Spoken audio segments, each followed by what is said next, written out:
I need to fire my assistant.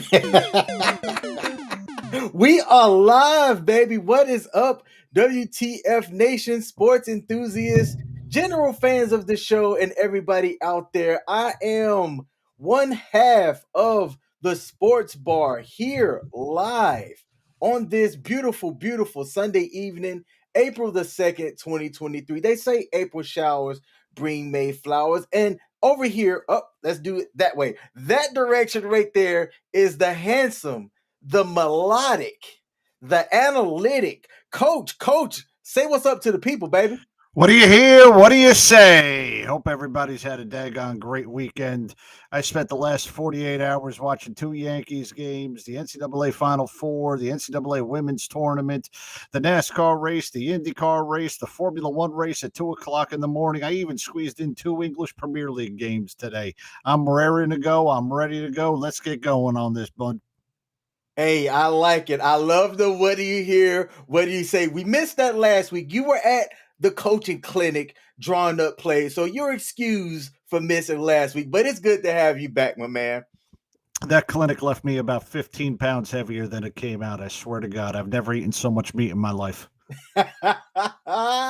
That's what's up. Well, hey, just like you said, there's a lot of sports happenings that have occurred. It is like spring has sprung and the athletics of it all decided to grace us with a lot of sports entertainment. And we are going to take the next 2 hours to try to cover as much as possible. But before we get into that, let's get a couple of marketing stuff out the way. All right. So here at the Sports Bar, hosted on WTF Nation Radio, we're streaming live across multiple platforms. You can find us on Facebook, Twitter, Twitch, and YouTube. That's the one that I'm missing. All right. If you're watching us on any of the platforms that there is a like button, mash that like button for us. All right. Help us out on the algorithms. That's the algorithm over here. And I would like to acknowledge the early commenters before we get into today's subject. So we have Michelle early that said, "Good evening." Hey, Michelle. We got Brandon Glidden in the building, said, "WTF, thank Christ." You know what? I appreciate you popping in, Brandon. We appreciate you popping in. All right. And then we have, I'm gonna mess that last name up. Cubby Inuo. Coach, how would you say that? Cubby in your way. All right. With a feet on the ground, thank you for your support. Cubby Teal 4213. Salute to you. Appreciate you popping in. Oh man. All right. So, coach, like we started off saying, there were a lot of sports news, man. Let's start off with the championship game between the NCAA women's today, in which LSU, who I put up on the sports bar as my favorite to win, ended up getting the upset as Iowa was favored to win by 3. And look, that first half started out with LSU dropping buckets, man. Did you watch the game live? I watched a little bit of it live. I was switching it back and forth. I'll be honest with you. Just looking at it from, I thought South Carolina was going to end up winning this whole thing at the beginning of Everybody it. did. But Yes. I mean, dear goodness, Iowa, I was pulling for them just straight off of the upset. LSU just could not be stopped. 102, what was the final score? 102 to 102 to 76, uh-huh. something like that. Yep. Dang gone. I have not seen a woman's game. It's rare when you see the men drop 100 in the NCAAs. You see it all the time in the NBA, but dang gone. LSU just decided bump that. We are going to drop 100 on y'all right in the national championship game. And my goodness, did they ever do phenomenal against Caitlin Clark, who, might I say, might be the best women's basketball player I have seen outside of UConn or Tennessee in quite a long time. That's the Hey, sad thing, man. They were just on 102.65. Excuse no 102.85. But 85, 85. my God, that was just a drubbing right there. It was an absolute drubbing. And It congrats to LSU. Yep. Congrats to LSU. That game was played in Dallas, Texas at American Airlines Center. There was 19,482 in attendance. They were at full capacity. And probably the stat that stood out to me, the second quarter, LSU put up 32 points to Iowa's 20. They came out slow, having put up 59 points in the first half. The Hmm. the third quarter, LSU only put up 16 points, but they kept Iowa from putting up a lot of points as well. But once they jumped up and jumped up early, they never let go of the lead. And I watched some of the highlights. I didn't catch the entire game because I was doing some sports stuff myself. But I watched some of the highlights and I loved the energy from what I saw between both of the teams, all of the young ladies that were playing. And I would like to say congratulations to all of the champions on the LSU team as they are first time NCAA women's champions. Yes, that is, and congratulations to them. Just looking at everything from the stats on the games, LSU out rebounded them by 11. They had just about one more steal than Iowa did. So really defensively you had that, but LSU controlled the boards, and they didn't turn the ball over as often. 12-16, four more turnovers for Iowa this for during the game. And hats off to the ladies over there. I'm glad that at least this game wasn't on ESPN, so that it was a national broadcast and we had it right there on Sunday. It might have been going up against a couple of the regional baseball games, but there was nothing else on. I mean, who was going to watch golf on the other channels out there when you got the national championship game? So kudos to ABC and ESPN to putting it on ABC and having the national title game instead of buried some night on a Sunday while everybody else is trying to watch something else. Glad that they had this national platform to actually go ahead and play the game on for it. So I'm glad for that one. And, yeah, I mean, it's women's basketball. I'm not going to say anything good or bad about it. I'm not a big fan of it. Don't follow it as intensely as it. But when I did watch, the game was good. And LSU, they are the champions. My goodness, I just can't believe that. Just can't believe that daggone South Carolina ended up just getting beat up, over there by Iowa before they had that. Yep. And look, I'm going to echo something that you said as well. I don't follow college basketball as much as I follow the pros. So the only time that I do, as I'm a betting man, is around March Madness, and I'm more, doing the tournament brackets, which we're also going to talk about as well. I Oh created one God, do for we the got to bring that WTF up? Nation. Yeah. Oh yeah. Hey, Drubbing we that I are. got on that thing. Whew. Yep. We are going to highlight that as well. So to the people that had entered, we are going to bring that up and talk about it as well. Be sure to follow the sports bar at WTF Nation Radio. I don't know if the other shows do giveaway. Actually, yes, I know that Pop Culture Warrior does giveaways. But look, we're also going to be doing giveaways and things over here. We have a hat from the NFL uh Super Bowl. I don't know why I was Hmm. blanking on words today. Words from the NFL Super Bowl that was given away for this WTF Nation listeners radio for the March Madness. I'm doing a $20 gift card. When fantasy football kicks back up, we're going to have a fantasy football league as well. So be sure to follow the sports bar as well as tune in on US Army WTF Moments and WTF Nation Radio as well, so that when I create those fantasy football options, you're able to get in and get in early and watch me dominate because that's what I will be doing. Oh dear God Almighty. Well, you know what? If daggone Aaron Rodgers would finally, be traded to the Jets, I might actually join you on there because I'm a home rooter guy when it comes down to my fantasy teams. So come on, Aaron, come on, Packers, let's get going. Let's get Get going. that trade going for crying Get out loud. Coach said, "Make that deal happen." All right, Yes. let's acknowledge some of the other comments before we go to the next thing on the docket. We got Gabe Jones in the building. Said, "WTF Nation." I need a sound effect. And anytime anybody do that, I just play it. Be like, "WTF Nation." I think that'll be dope. I'm You gonna got to make get that that off happen. of Ice. Ice has one. Ice has one on his thing. You know, every time he signs off and takes a break, WTF Nation Radio, Radio, Radio. You know that damn thing. Yeah, I gotta get We gotta, that for yeah, me. we gotta get that. Hey, Ice, send me that. I'm gonna have my assistant link up with your assistant. To Emily Tigbow, good morning from the Philippines. That's what I'm talking about.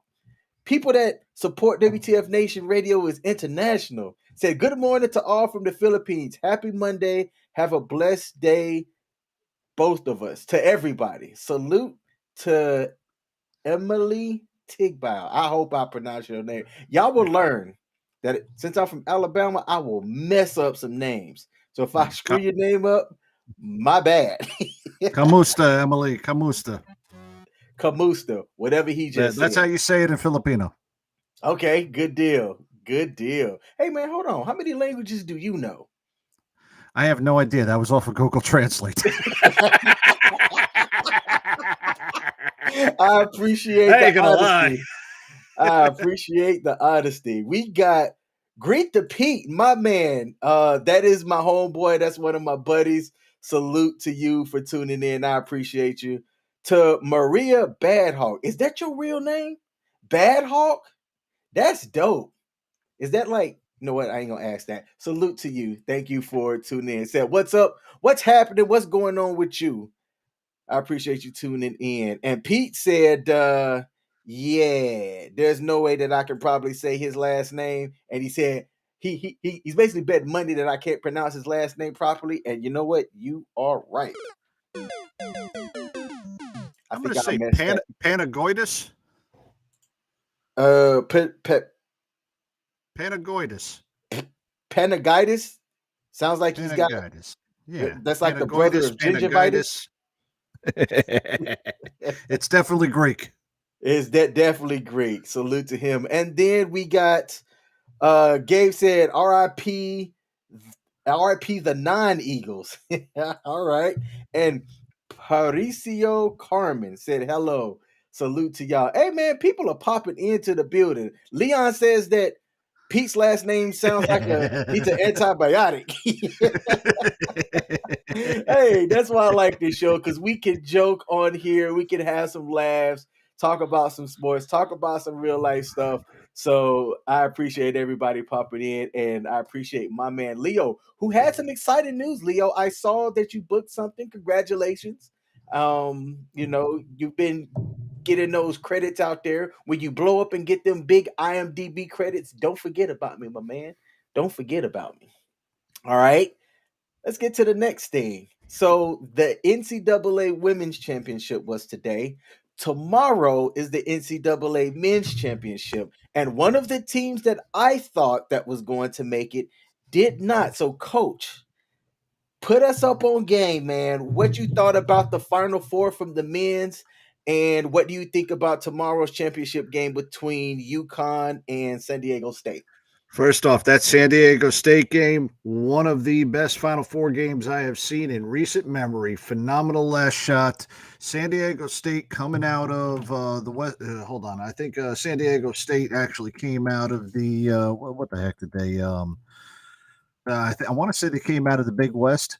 And I do remember San Diego State. They used to play against my team, the University of Hawaii. Excuse me. They came out of the Mountain West. All right, and that was back in the day when Hawaii was part of the Mountain West. I used to see them.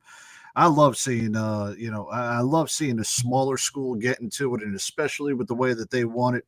Absolutely loving the fact that they ended up coming out of there and getting through the championship on a final shot in the last second. Great 3-point shot.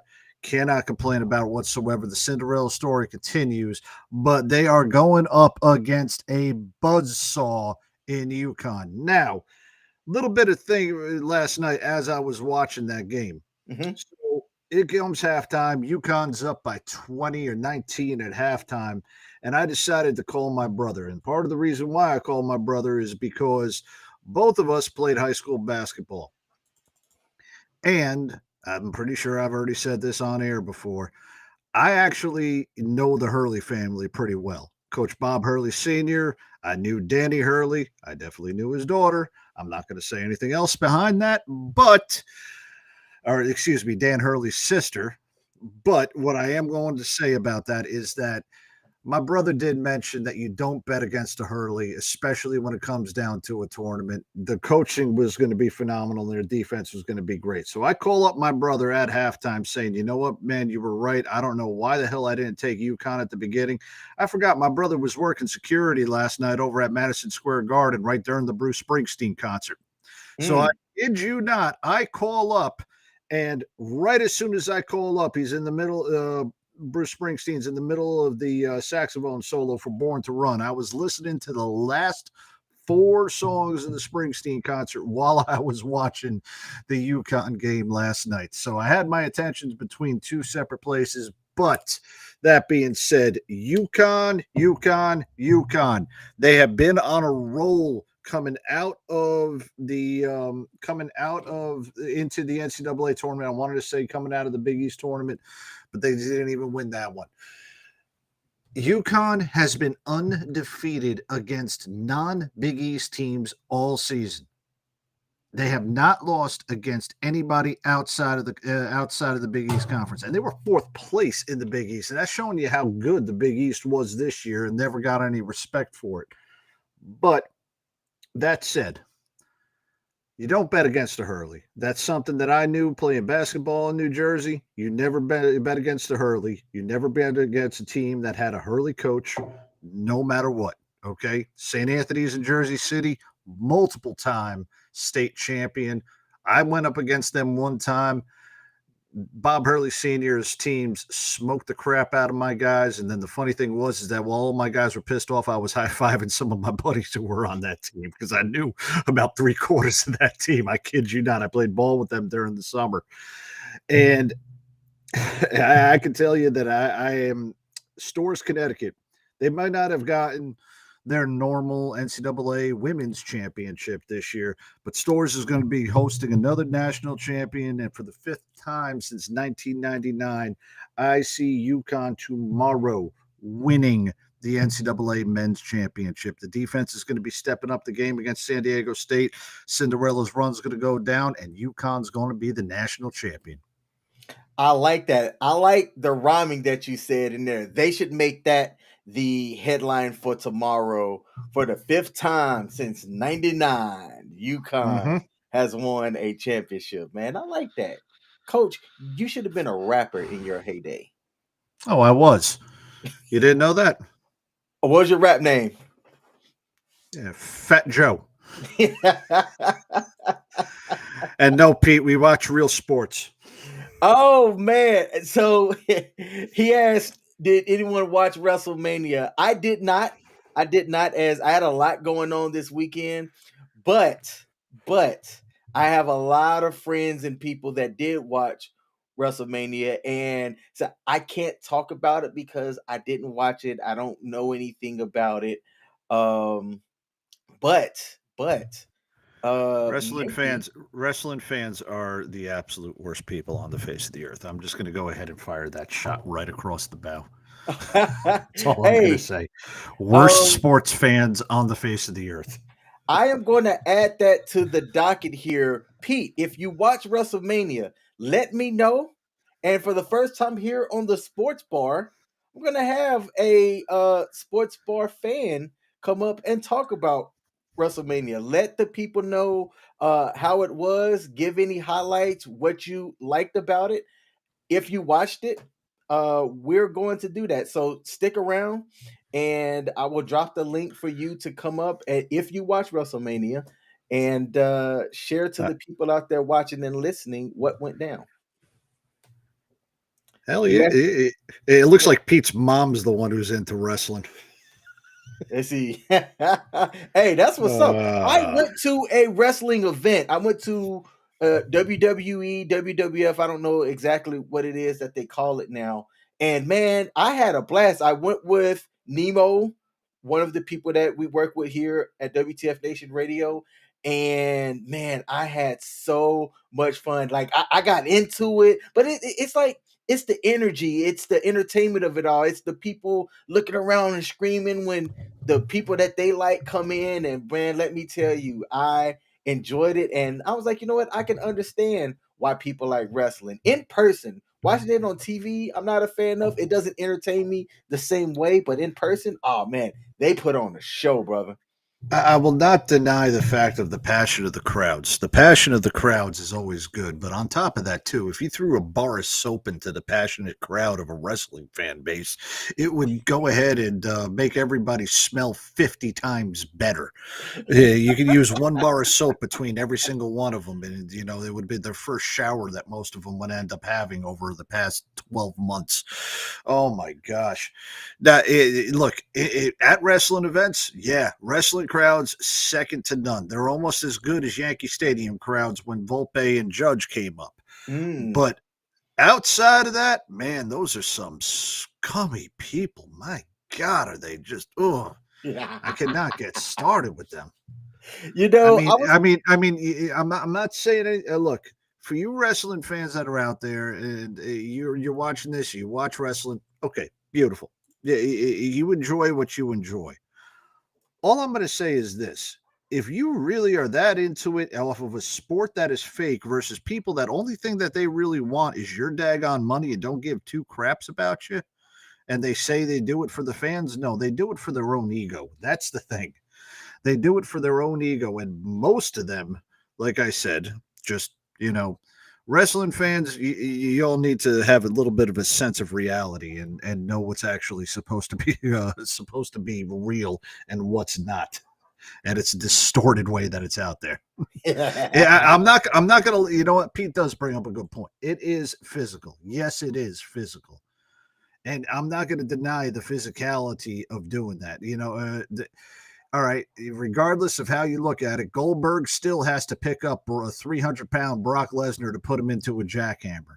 And that 300 pounds, whether it be choreographed or not, is going to be 300 pounds. When they fall off of the top rope or onto a table, yeah, it is going to hurt. Whether which way you land properly or not, it is going to. But it's not real. The sense of competition is gone. It's all, and another thing too is that Las Vegas is actually thinking about opening up sports books for wrestling. You're going Yes, to open I up saw that. sports books for something that's predetermined. Come on now. You're just basically handing over your money over to the bookies and into the casinos. You know what? I don't disagree with none of what you just said. I wrote across the screen here. My assistant wrote across on the screen here. Coach is not a fan of wrestling fans. Cut us some slack, Coach. Cut us some slack. All right, all right, all right. I'll cut you all some slack. Go get a bath. You need one. Yeah. And get some friends. Before we go to another sports subject, I would like to highlight something. When San Diego State beat my favorite Alabama, Roll Tide, that's when I knew that they at least had a shot to make it, right? That they had a shot to make it. But taking a look at who they played against, so they came out of the South and they played against the number 12 Charleston team. So San Diego State was fifth. They were 5th Mm-hmm. out of the South. They played against Charleston, beat them by quick math, 7. All right. They played Furman, which was their largest spread, 75-52. They played Alabama, beat them by Beat 7. them by 7. Yeah, it was 71-64. And then look, two nail biters essentially. Mm-hmm. Creighton, who was the 6th team, they beat by 1 in a low scoring affair. And then FAU, who I know that there were a lot of betting people because FAU had one of the worst odds out of all teams in the NCAA tournament. But if they would have went and won, I talked about this during the last one. $100 would have won you a cool $5,000. So I know that there were a lot of people rooting for FAU to not only make it to the championship game, but to win it as well. And you know, I'm looking at that listener league right now, and I swear to God, this has been my worst showing that I have ever done in an NCAA tournament. There was more upsets in this than anything. We don't have a single person here who picked UConn in our listener league. I'm all the way down in 11th place. Even CQ, the pop culture diva, beat me, for crying out loud. Yeah. Are we gonna have to give Radar the crown? Is it? Yeah, you know what? I'm almost afraid to look. Let's share this listener league up on the screen here. Oh, Radar. Oh, disgusting. Oh my oh man, God. I feel sick. I feel sick. Hey, Well, but look at one thing, and this is what gets me. The Elite Eight and Final Four and the national championship game. Everybody is at zero. None of mhm. us had any of the people in the Final Four. None of us had the national championship game. And yeah, it does look like nobody, no matter what happens, freaking radar won. uh, Dang on. Radar, I will get with you, my man, to figure out how to get this $20 gift card over to you. Listen to how excited I say this. Congratulations to Radar for winning the men's tournament challenge in the WTF Nation Listeners League. Oh man. You know, I feel bad. I mean, I feel terrible. Here I am trying to say that, you know, I know all this stuff about sports, and I got a guy who probably picked all of his teams based off of the colors that are in the MCU that beat me, for crying out loud. Oh man. Hey, Pete highlighted something that I want to just put up on the screen here. CQ did better than you, bro. I know. I'm ashamed of myself, for crying out loud. Like I said, yeah, it hurts to say it, for crying out loud. You know, Yeah. like I said, it's like Janice in accounting ended up winning the office pool at most people's jobs because, you know, she picks off of the mascots, not based off of actual, you know, stats and seeing gameplay and everything like that. The guy who has to debate whether Morbius was a good movie or not beat me. And here we are on a sports show, for crying out loud. Yep, but hey, look, while they did beat the coach, hey, assistant, zoom in on me. I did score better than CQ, so you know what? Good. Yes. That's all that matters. One of us. Now, see, I know what he's gonna say. He said, "Well, yeah, it was two of y'all, and it was only one of me, so the odds were in favor." Shut up, CQ. I He's can only hear you say it in my head, and I'm telling you, shut up now. Hey, look, probably somebody on this list is off of that rotating list of hosts that he's got now. And you know, technically there is two of them because you know Radar used to be part of Pop Culture Warriors, so you know. All right. Yep. So Yeah. that is the result of our tournament in the WTF Nation Radio Listeners League. Congrats to Radar, that bastard. Coach, we are off of college basketball and we are going to Mhm. go to pro basketball. The season is about to be over with, and some of the teams are locked in. Some of the other teams, there's still hope for them to get into the uh play in for the Yeah, the playing. Yep. What's been the surprise for you coming out of the All-Star break and seeing how some of these teams that were fifth are now possibly not even going to make it in? And I'm talking about the Dallas Mavericks, who acquired flat earther Kyrie Irving.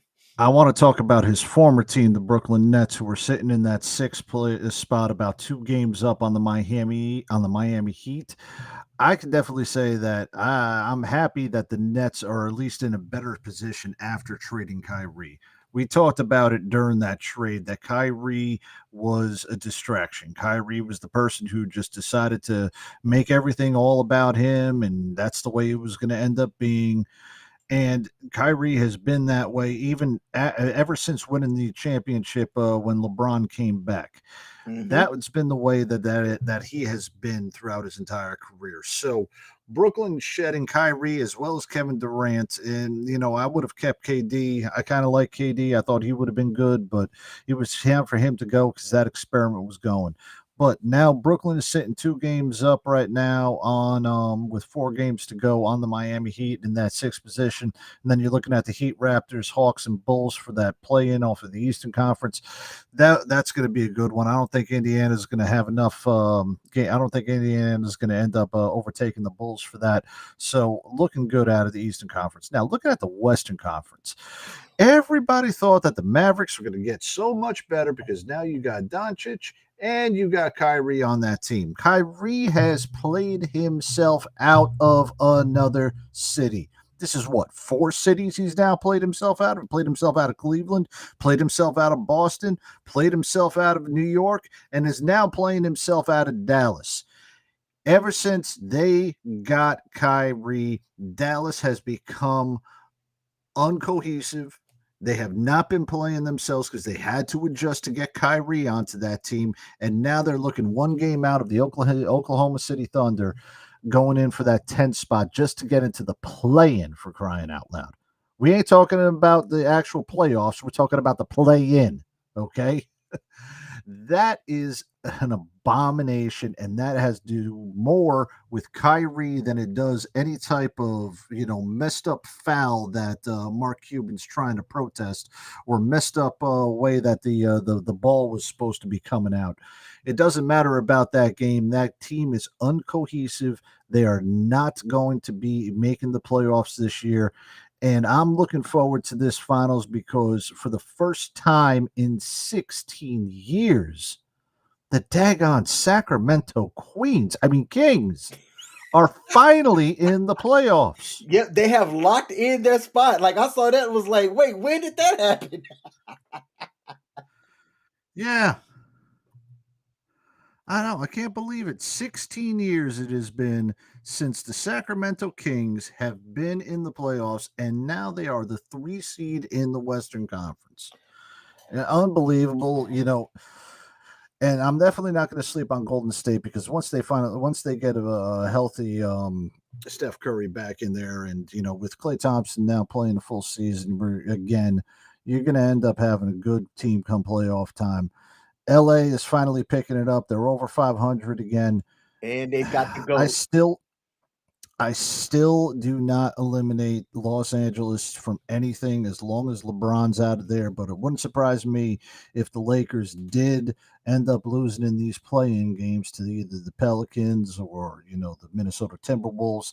It wouldn't surprise me out of that, especially seeing how Zion might be coming back right in time for it. Karl Anthony Towns is doing phenomenal up there in Minnesota. But the Western Conference is kind of a little bit of a gamble out of there. In the East, I don't see anybody past the Bucks or the Celtics getting past them, and that's going to end up being the Eastern Conference Finals for me. Oh, okay. If Mhm. I'm gonna take a look here, I would have. Let's see, who would I have coming out of the East? My favorite to take it all. You can't go. It's hard for me to go against the. But no, Boston actually. I like Boston's defense better than I like the Bucks defense, and they both can put up points. So out of the East, I'm gonna go with Boston. Although the 76ers wouldn't surprise me. And out of the West, my favorite. Oh man, I hate that. I Phoenix. Phoenix.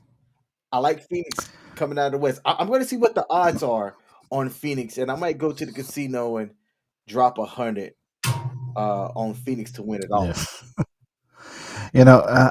Like I said, the West is up for grabs. It wouldn't surprise me if Golden State put on another run out of there, and it wouldn't surprise me. Phoenix 2 years ago with Chris Paul made it to the finals. They got a good team, out of that. The Nuggets, the Grizzlies, the Kings. I haven't seen enough of them this season to give them an actual, who has the upper hand. I know that the Nuggets have the number one record in the Western Conference, but the Western Conference is far more wide open than it is the Eastern Conference, and I can see whoever's coming out of the Eastern Conference is going to be battle tested because you look at those teams that you're coming in, even looking at the bottom two teams of the Hawks and the Bulls currently right now, they're almost at 500. You're looking at the bottom of the Western Conference, and they're all kind of grouped together. There's only about 10 games separating between all of the playoff teams. You got about 15 or 17 and a half right now between Milwaukee and Chicago. But those teams out of the East are pretty damn tough. And I'll say this. I'm loving the fact that the fifth seed is the New York Knickerbockers. The Knicks fans, we are the most optimistic bunch out of the face of the earth because anytime the Knicks actually do good, because it's been so daggone long, we think that they're actually going to keep going on a long run. It ain't going to happen this year, but I'll be a little optimistic as far as the Knicks going, maybe getting out of that first round. Maybe beating Cleveland, but I will say that whoever comes out of that East is going to end up being the eventual NBA championship between the Celtics and the Bucks. Okay, so you got the overall champion coming out of the East altogether. I like it. The one thing Yep. that I'd like to highlight as well, Sacramento, they have the highest points per game average out of all of the teams. They're the only one above 120, sitting at 121.2. They must have been dropping buckets this season, but they play in such a small market that people aren't talking about them. But hey, congrats to the Kings for their 16-year playoff drought. What was it, 15 or 16? 16 years is the last time that they've been in the NBA, they've been in the playoffs. Now, the only team that has not been in the playoffs that long, the longest streak of being out of the playoffs is now belonging to the fucking New York Jets. Oh my god. All right. 2000 is now the last time. So it's been 12 years now since the New York Jets have been in the playoffs. Okay. Let's see. Let's see. Let's get over to golf news. I know nothing about golf. Let me just put that on Jump Street right now. I consider myself a fan of certain people, but I've tried going to golfing clinics. I don't know. Maybe it's these T-Rex arms. I can't quite swing and rotate the way that you're supposed to do it, man. But what say you, coach? Do you know about golf? Have you played golf yourself? I've got two sets of golf clubs that I'm staring at right in front of my computer right now, so I know a little bit about golf. I not Okay. only played it, but followed it when it was at its height. And I'm going to say its height was the end of the century, going into the first decade of this century. It was pretty daggone good, and that's when Tiger was at the top of his game. The only thing that has got my interest whatsoever about golf is when Tiger is in those tournaments, or Phil or any of the big guys, because ever since then, I have not been a fan of any of these guys coming up whatsoever regarding any of the golfers. None of them have caught my eye. None of them have drawn my attention. Even that live tournament where they separated the PGA to another tour backed by Saudi Arabia hasn't even caught my attention. I couldn't even care less about it. But I will tune in whenever Tiger is in a major. And next week, the Masters is coming from Augusta. And Tiger is already on the practice greens right now, chipping and putting and trying to hit the drives, find out how the greens are running and everything. And as long as Tiger's in contention, I'm going to have interest. But if he doesn't, nah, I'm sorry. I can't watch, I'm not going to watch a bunch of old white guys in goofy pants go ahead and, hit a ball around and then walk after it and then hit it again. And, yeah.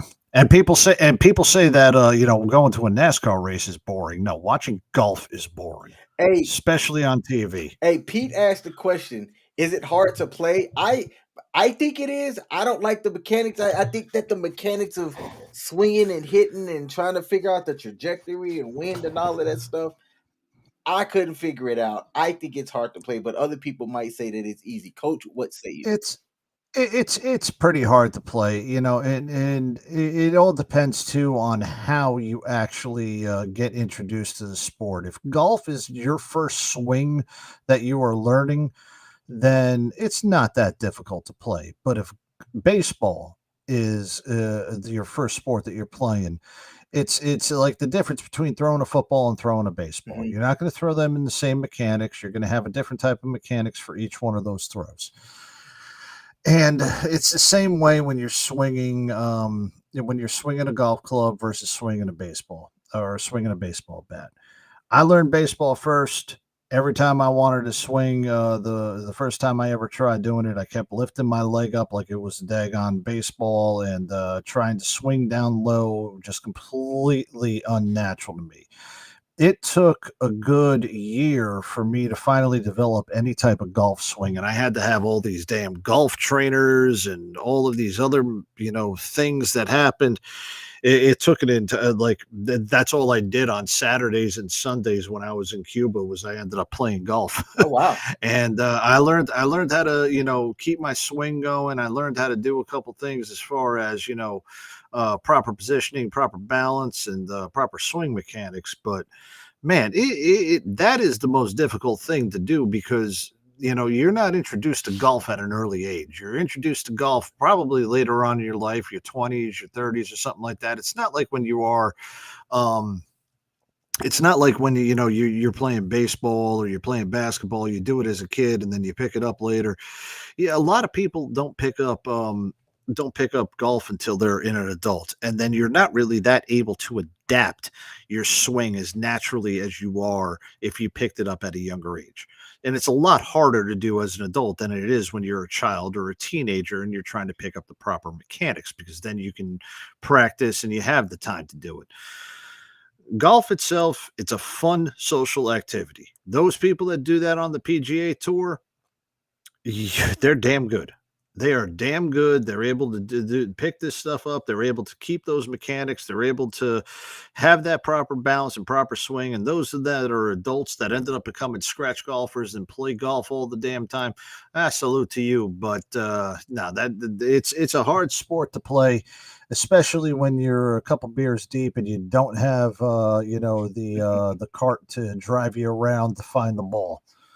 All right, me personally, me personally, my putting was pretty good. My drives are pretty good. I just could not hit any intermediate shots or any chips or anything else like that. That's the part where I was terrible. Hey, look, invite me to Top Golf all day. I'll show up. I'll try to hit the ball off the thing into the points. That's fun to me. But I personally find that it's hard. But I think with just like anything, right? If you take enough time to practice, you can get better at it. I know I went to, like I said, I tried a clinic that was put on by a non or was paid for by a nonprofit for veterans, and I couldn't pick it up. It wasn't my jam. I also can't throw a football, and I've played football all my life, but I never practiced throwing a football. Cause is in the building. Cause said, if you resign yourself to the fact that unless you are in the PGA, you suck. Once you admit that you suck and everyone else around you sucks too, you'll have a lot more fun. And I agree with that. uh 2000% true. yes, 2000% too. Pete said true or false? A lot of businessmen play golf. I think that that's false. I think that the average golfer that you see, like you hear the statement, people doing business dealings on golf and things like that.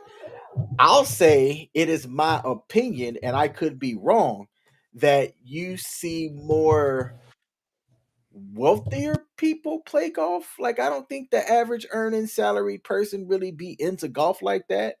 So you see the more wealthier men and women playing golf than you It, see average earning salary people. What say you? You do. You'd see a little bit more of the executives playing golf and doing things like that, and you see them much older. The ones that are in the top positions, the senior executives, the senior management, those are the ones that you see playing golf a little bit more often and doing business deals out on a golf course, or doing it just as a recreation activity to get them out of the office so that they don't have to, sit around and be formal. Yeah, that's when you see that. But if you're looking at an entry level manager, or you're looking at a senior, specialist or something like that in a business, now you're not going to see them out on the golf course. If they do go out on the golf course, it's because they're executive vice president or regional manager, or one of them. They're the ones who invited them out to the golf course.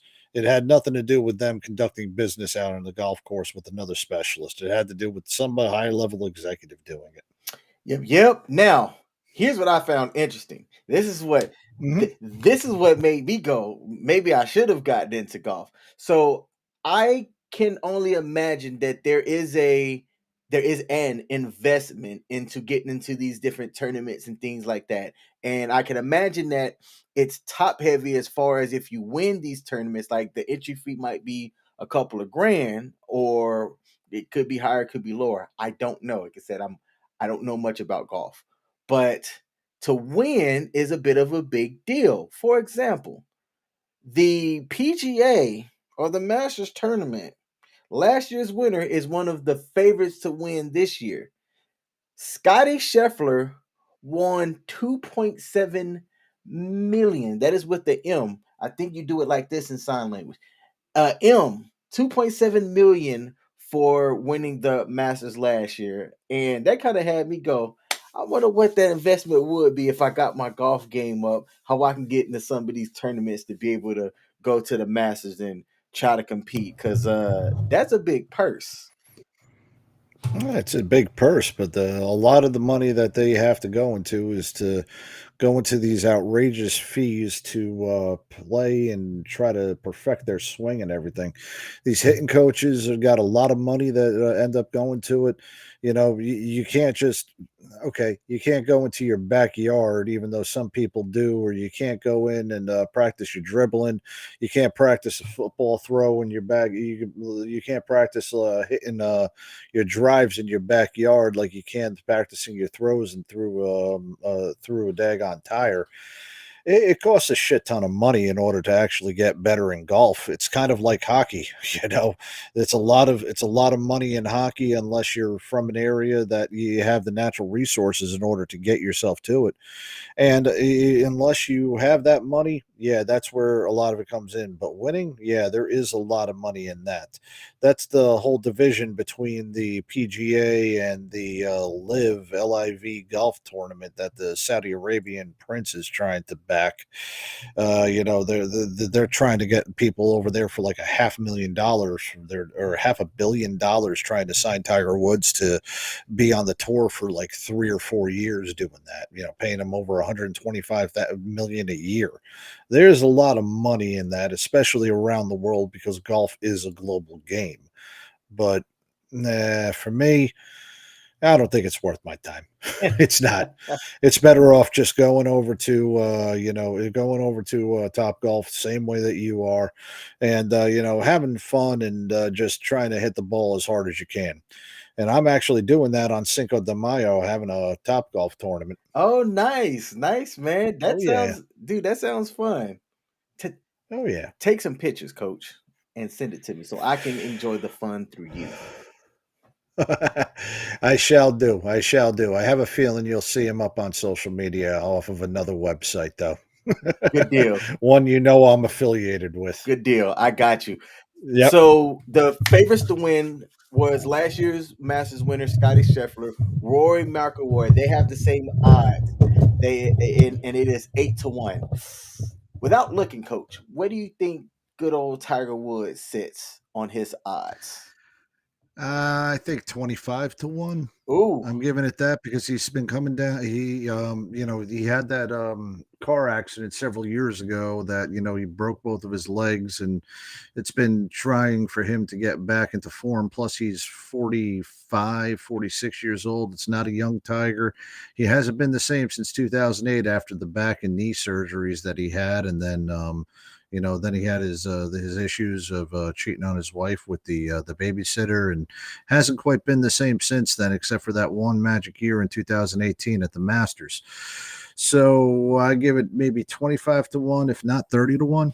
okay.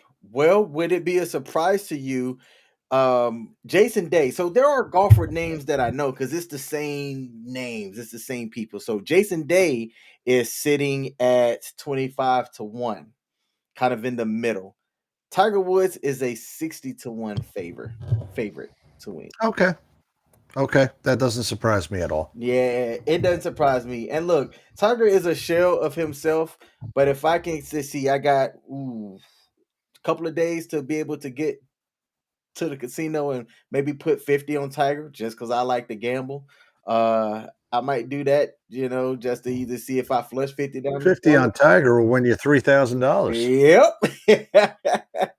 So hey, look, here at WTF Nation Radio, via the sports bar, I might give you some tips and things on, how to proceed. I have talked about it. I have talked about it, but I haven't shown it yet. Maybe next episode I will. We're not going to have a live stream next Sunday. I'm just going to say that now. So there will not be an episode next Sunday as we will be enjoying the holiday time. But the episode after that, I'm going to talk about how I won 11 grand on DraftKings. I might try to put together a fantasy sports demo for daily fantasy sports for the listeners out there. There are people that they're probably interested in stuff like DraftKings and really don't know anything about it. But this is where I come in. I'll help y'all out with that. Um, and that is I got the receipts to prove it all. So, Coach, I'm going to bring that to the viewers and listeners as well. Oh, I saw those receipts, and if that's where you got those from, then yes, there is legitimacy into what King is preaching right now. Yeah. All right, let's see. Man, what else do we have today? A lot of baseball. Coach, so let's talk about baseball. How much of a baseball person are you? Oh, let's just say that I grew up playing baseball, grew up watching baseball. I'm not kidding you, in 11th grade. Now it might 11th grade or 10th grade. I can't remember. Yeah, 11th grade. I went to church every morning over at my Catholic school, and during October. And the reason why I did is because I prayed to God for the first time in my life that I would see the New York Yankees finally win the World Series in 1996. And yes, they did. I have been a baseball fan. I have come from a baseball family. I have loved the game of baseball all my entire life. There is no sweeter sport that I like to talk about more than baseball. And opening day this past Thursday, while I'm sitting over in my office trying to finish up several reports, I had it on the S Network so I can watch my beloved New York Yankees beat up on the San Francisco Giants on opening day at Yankee Stadium. So, yeah, I am rather excited about this year, especially with the new rule changes that came along. For to increase the pace of play for all the players involved. Massive, massive, massive baseball fan. Can you talk about those rules real quick and the impact that it's had on the game? All right. So everybody says that baseball is too far drawn out and, it takes too long to play. So, in order to increase the pace of play and get rid of the dead time in between pitches, in between innings, and in between batters, there is now a play clock, much like it was the 24-second clock or the 30-second clock in the NCAA, the shot clock, excuse me. There is now clocks that are set up around the stadium, and every batter, I believe, you have 10 seconds to get into the batter's box. At the same time, the pitcher has 15 seconds in between during the same at bat to throw the pitch. There is a 30-second timer between each at bat. And what it's trying to do is trying to get rid of these people, taking so long on taking so long to deliver a pitch, having a batter step out, adjust his gloves, scratch himself, look down the first base sign, get 15 different signs, and then only pick up one, then position his feet, dig off his cleats, give a genuflection, put the nomine padre, juro de spiritu sante, amen, kiss his cross, put his crucifix back in, finally adjust his hands so that he's up to bat, and then the pitcher having to take 25 seconds to shake off whatever daggone pitch was supposed to be there. No, that's not happening anymore. The pace of play has gone up for it. If they're in violation, if the batter's in violation, it's called an automatic strike, regardless of what the pitch count is. So somebody can actually strike out on a batter's violation. And if it's the pitcher, it will be called an automatic ball, if not a balk. Now, let's get into the second play that also came up out of there, is that the number of throws over to a base while the runner has been on base has been limited to 3. The first 2 that you get are for free, and the third time, if you do not pick them off, well, the runner goes on to second, or it's called a balk, and the person who's at home will end up getting awarded first base if it's called a balk. That's to stop the number of pickoff attempts, because that will just be something that has been used as a delay tactic multiple times during that. It's also increased and participated as far as um, it's encouraging now more stolen base attempts, because they know that they only have 2 pickoff moves that they can end up doing. Stolen bases have been long been.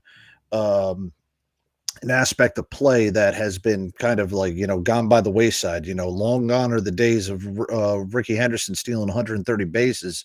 I think the league leader one of the years had like 30 or 40, and people are hitting more home runs than they're stealing the base. So now we're coming up where stolen bases are starting to come back, especially you're seeing some young people just getting into the league, and they're taking off. They've got the speed, and stolen base attempts from the first day of last year. I think there was like 6 stolen base attempts in Major League Baseball all throughout the opening day of 2022.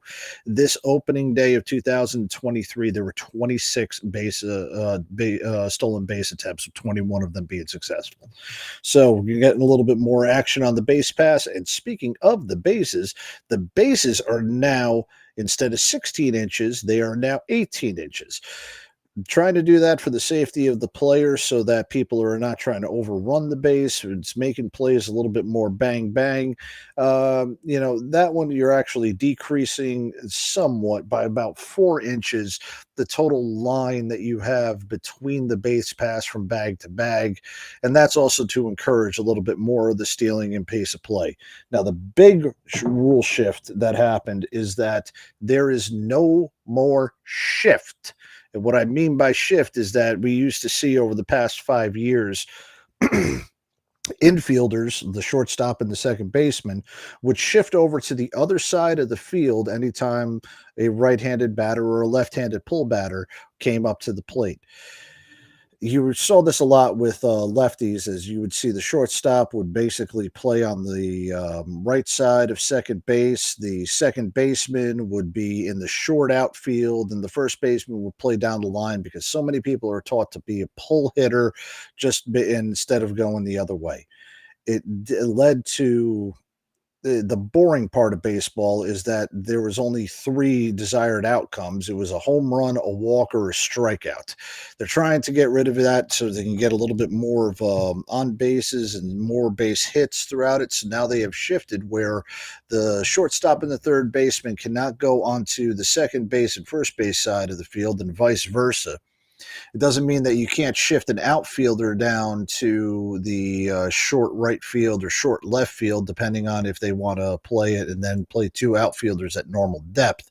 But the theory behind it is that it's going to open up a little bit more of the ground balls that would have been base hits about 10 years ago, instead of just being out ground outs to a second baseman who's playing in the short outfield, or, a shortstop that's right up the middle. So they're trying to get those types of plays in, and it's Now, the effects of all this is that the games are having more stolen bases. The pace of play has gone from 3 hours and 13 minutes to 2 hours and 45 minutes in a matter of 1 year. That's the average right now over the first 3 days of, or first 4 days of the Major League Baseball season. Games are averaging 2 hours and 45 minutes, not 3 hours and 18 minutes like it was last year. So there's a half hour of dead time that is gone. There's more action on the base, so it doesn't seem as boring, and the pace of play has picked up enough that everybody's attention span is now going to be what is on the field instead of what is on your phone. They're trying to, get the younger audience back into baseball with this pace of play, and hopefully it's going to be going through this. I'm enjoying it because I'm not going to be sitting through a 4 hour and 21-minute game of the Red Sox and the Yankees, which has been their average over 9 innings. I don't have 4.5 hours That's ridiculous. anymore to do these types of things. I've got other things I've got to watch. I've got other things I have to do, and I don't want to be at a game or watching it on TV for 4 hours just to watch, Aaron Hicks try to adjust his daggone his elbow guard, his face guard, and his cock guard, over and over again between each pitch. I don't want to see some pitcher throwing over to the first base, to try to pick off some fat guy who's never going to steal 12 times while the bullpen is warming up just as a delay tactic. I want to be in and out of those games, and I want to see good pace of play, and that's what this desired effect is actually happening over the first 4 days of the Major League Baseball season. All right. Hey, Pete in the chat asked if you like the changes, and judging by the summary that you just gave before I started talking, the answer is yes, Pete. He does like the changes. And I'm glad that you highlighted the difference in the time, because that was one of the questions that I had, was what's the data showing the difference in the average length, prior to these changes, and how was it, during the opening days. I found an interesting stat just now. Before Mhm. 2014, you really didn't have games that average over 3 hours, and then it seems like, I don't know, to the outside person, they got lazier in playing the game. And that's what caused it to kind of take so long. I'm glad that they're making changes to increase the pace. I've been to a couple of professional baseball games, and I never stayed the entire time, because I'm like, look, we at 2 hours and 45 minutes now. We're in the sixth inning. Yeah, I'm out. I am out. We have Michael Carroll. Oh crap! I forgot I was all. I didn't know I was muted. Oh, I'm you sorry about that. I know you. I know you were looking at CQ's comment out there, but with that pace of play, let's just go with this right here. NFL is having a problem right now where the games are bleeding into about 4:15, and the games are going a little bit more over 3 hours. NBA, you're looking at the same part too, where games are just not having the pace of play. But baseball itself was always having this problem with the pace of play, and it has to do with the certain shifts that are happening right now, and you see that all throughout sports. Back when we were growing up, the NFL was a run first, pass second type of league. If you got over 4,000 yards in a season, that was your All Pro season, and that was an MVP season. Now you've got to approach 5,000, and we've seen many people going over 5,000 yards passing. And the 1,000-yard receiver used to be a big thing. Now that's considered a little bit more of an average. So we've seen the pace of play kind of go from that. The NBA, back when Jordan was playing, I mean, if you ever looked at the NBA Finals when he was going up against the Jazz, you were getting games into the 70s and 80s like you are in the NCAA's. Now, you just mentioned about the Sacramento Queens averaging 121 points per game. If they were doing that in the 90s and the early 2000s, they would be world burning. Okay, the pace of play certain goes to that. It definitely happened with baseball, because baseball, everybody is now taught to pull. Everybody is now taught for the three different types of reactions out of a hit. It's either going to be a home run, a strikeout, or um, or what's it called, or a ball. a walk, a strikeout, or a home run. That's the only things that the three outcomes have been coming out to there. There's no more hitting anymore. There's no more people getting singles anymore, and it is definitely that it's been messed up in baseball, and people have been tuning away from baseball for quite a while. All right. Okay. Hey, that's good. I got one more question around baseball, and then we're going to kick it over to WrestleMania, as well as uh, allow guests to come up and share in their sports thoughts as well. Specifically to WrestleMania, we're going to keep it to that. Pete asks, do you think that the season is a bit long for baseball? 154 games to 162 games has always been the standard norm for it. I don't Okay. mind it. I don't mind it because it takes us right into the midst of. Okay, it's the best way to say this is that I like it when the seasons blend into each other. Just today, the Mets, the Yankees, the Devils, the Rangers, the Islanders, the Knicks, and the Nets all played a game today. Hmm. So you had 7 different New York teams that were all playing a game today. This is one of those times of the seasons where you are getting all of that. Now, the NBA playoffs are coming up, the NHL playoffs will be coming. Towards June, you're only going to have baseball, and you're only going to have baseball up until September when the NFL begins. I don't mind the fact that baseball is the only thing happening for 2 months because if you don't have a type of sports going 12 months at a time, then you have absolutely nothing else happening. You can't, when the NFL is on, you've got just as it's starting up, it's going to be towards the end of the baseball season. And I granted 162 games might be a little bit long, but it carries you from one sports season to another. And I kind of like the fact that there's no gaps now in type of any type of sport. And that's part of the reason why soccer is so popular over in Europe is because they can play it all year round and most of their leagues go year round. We don't have that luxury over here in the United States. Mm. Most of our seasons end up in like 5, 6 month increments, 7 or 8 months, depending on what league it is. And, we're not going to be, if football was year round, we'd have too many banged up people. Baseball, you're not going to have as much contact and you're going to have as much physicality as you are the other three sports, but it carries over into the other when the other ones go. So there's enough time in between where you miss football and then you're trying to get football back, regardless of what the XFL or the USFL does. There's enough in between the NBA season and the NHL season where you've got enough break, but you have something to tide you over for it. So I don't mind 162 games getting played by baseball. I just think that if you're going to start the season, have it done by October 31st. I hate November baseball. Even if Derek Sanderson Jeter is Mr. November, I do not like November baseball. It gets way too daggone cold. All right, we got Michael Carrasquillo in the building. Said, "I'm late. Different look tonight." Yes, that was for a couple of different reasons. But you know what's not a different look? Me being better than you, as I highlighted the fact that I scored more points than you in our WTF Nation Radio listeners tournament bracket. So And you can kiss my ass, CQ, for beating me in that tournament. just want to make sure that you are aware of that. And matter of fact, when I highlight the fact that Radar won, okay, I'm going to say Radar was better than you as well. And I'm going to put that on the sports bar page. And I'm going to highlight with arrows my name and your name so that you can see and everybody else can know that I was better than you. When you do put that, make sure you crop my name out of 11th place, please, because that's rather embarrassing. I got you, coach. I got you. I put a black bar around your name. How does that sound? Please do. All right. So, look, we are going to allow the viewers to come up today, but I do have to cover some things. All right. I do have to cover some things.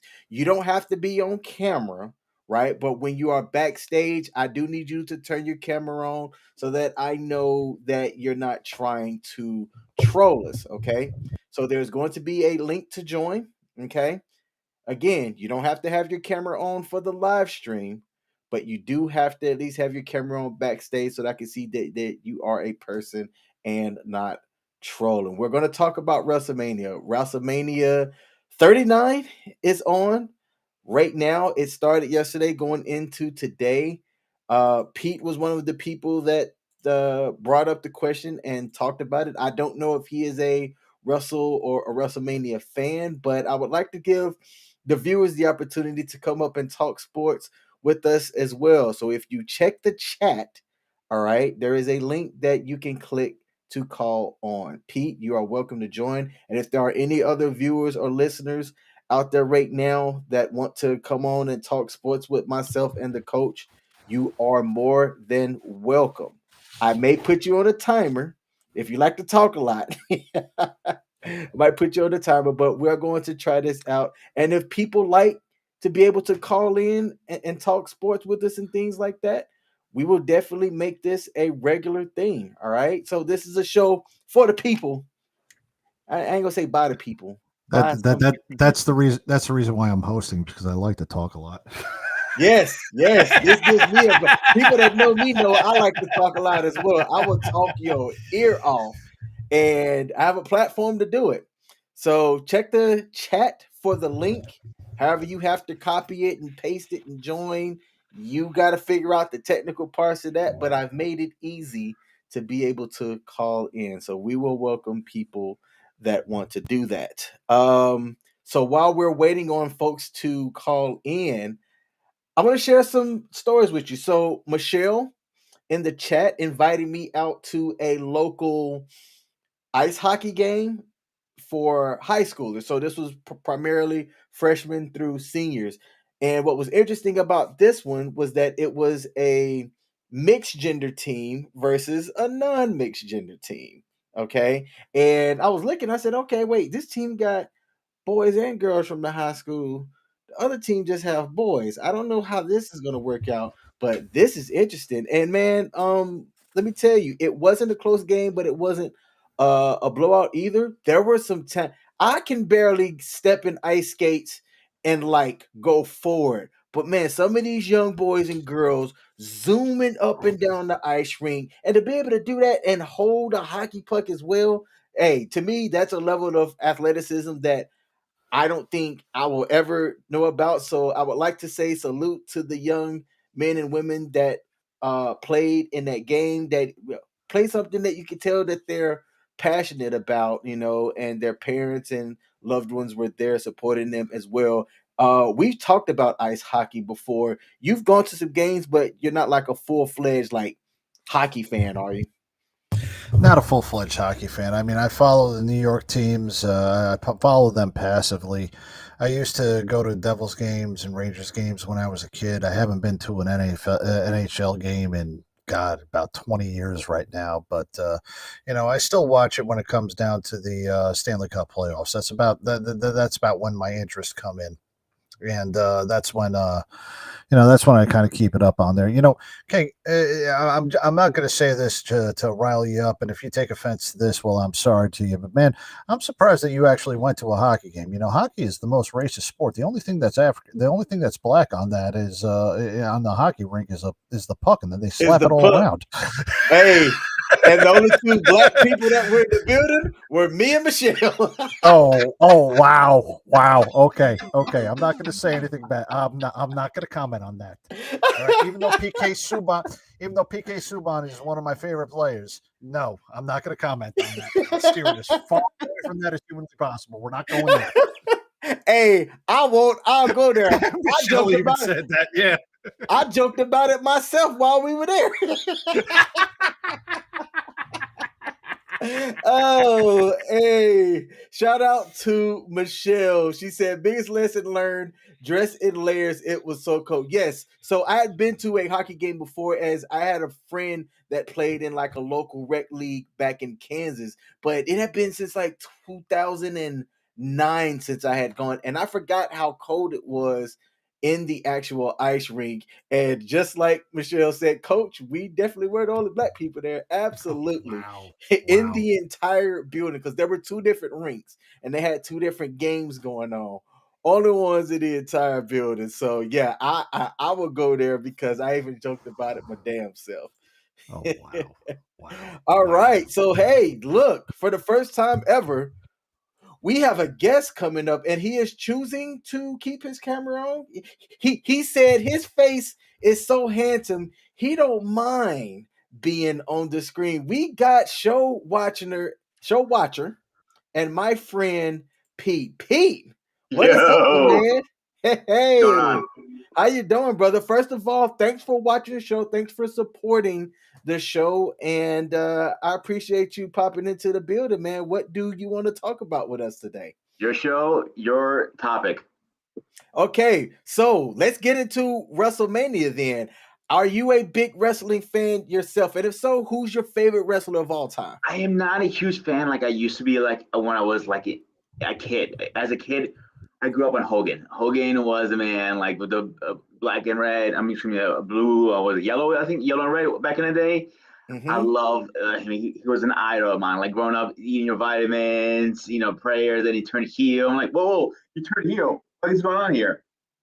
Hey, I like his intro. He was the one that was, I am a real Exactly, American. exactly. Fight for the rights of every man. Hey, I still play that to this day because I like the chant. The one part that I love about wrestling is the music, like people's intros and things. That's the things that'll get me hype and kind of get me going. And Hulk Exactly. That's why I Hogan like it too. had one of the best intros out there.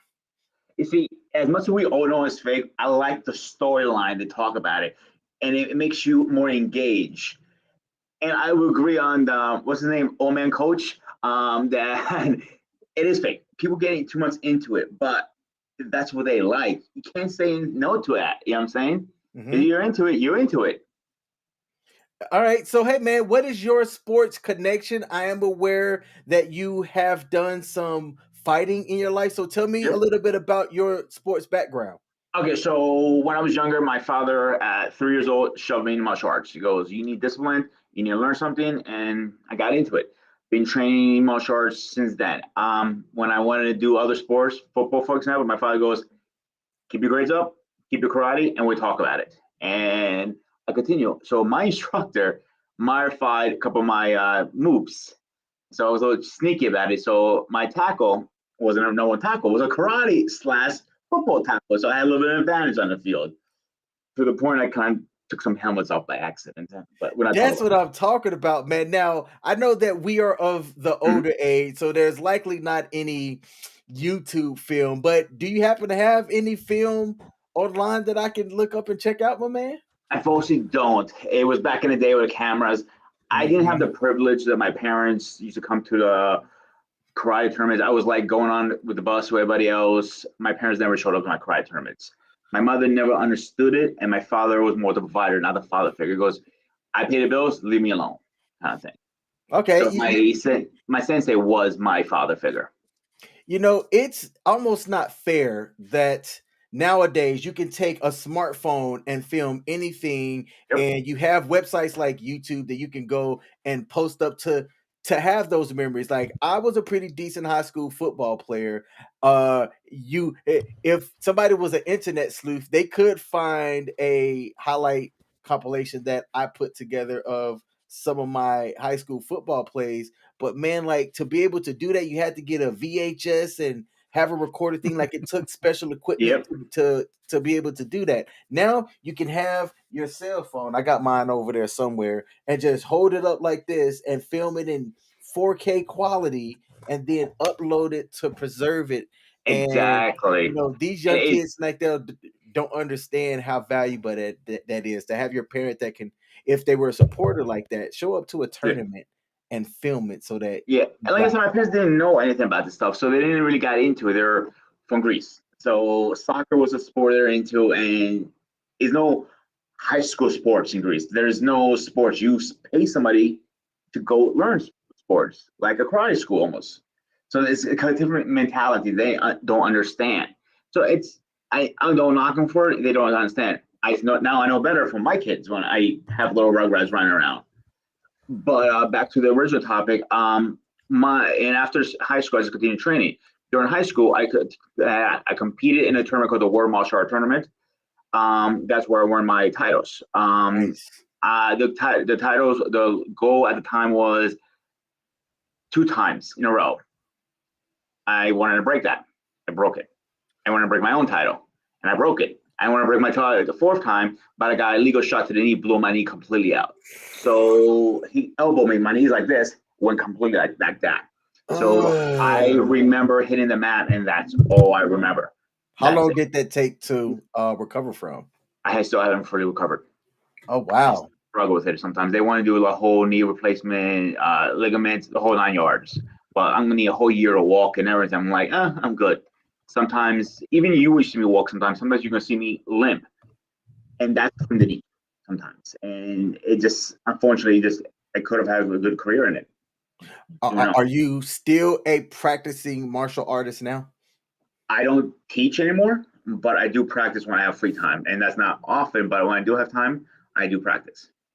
Okay. There's this popular YouTuber, man, and I have to ask you, he walked around a park. He does martial arts, man. I can't think of his name off the top of my head, but he's one of the popular martial artists, digital content creators out there. And he was having people break those wooden boards, man. Are those easy to break, or like if you know what you're doing, is it really It's like a technique. mind over matter type thing? Technique. Tell me about it, because It's I want technique. to know.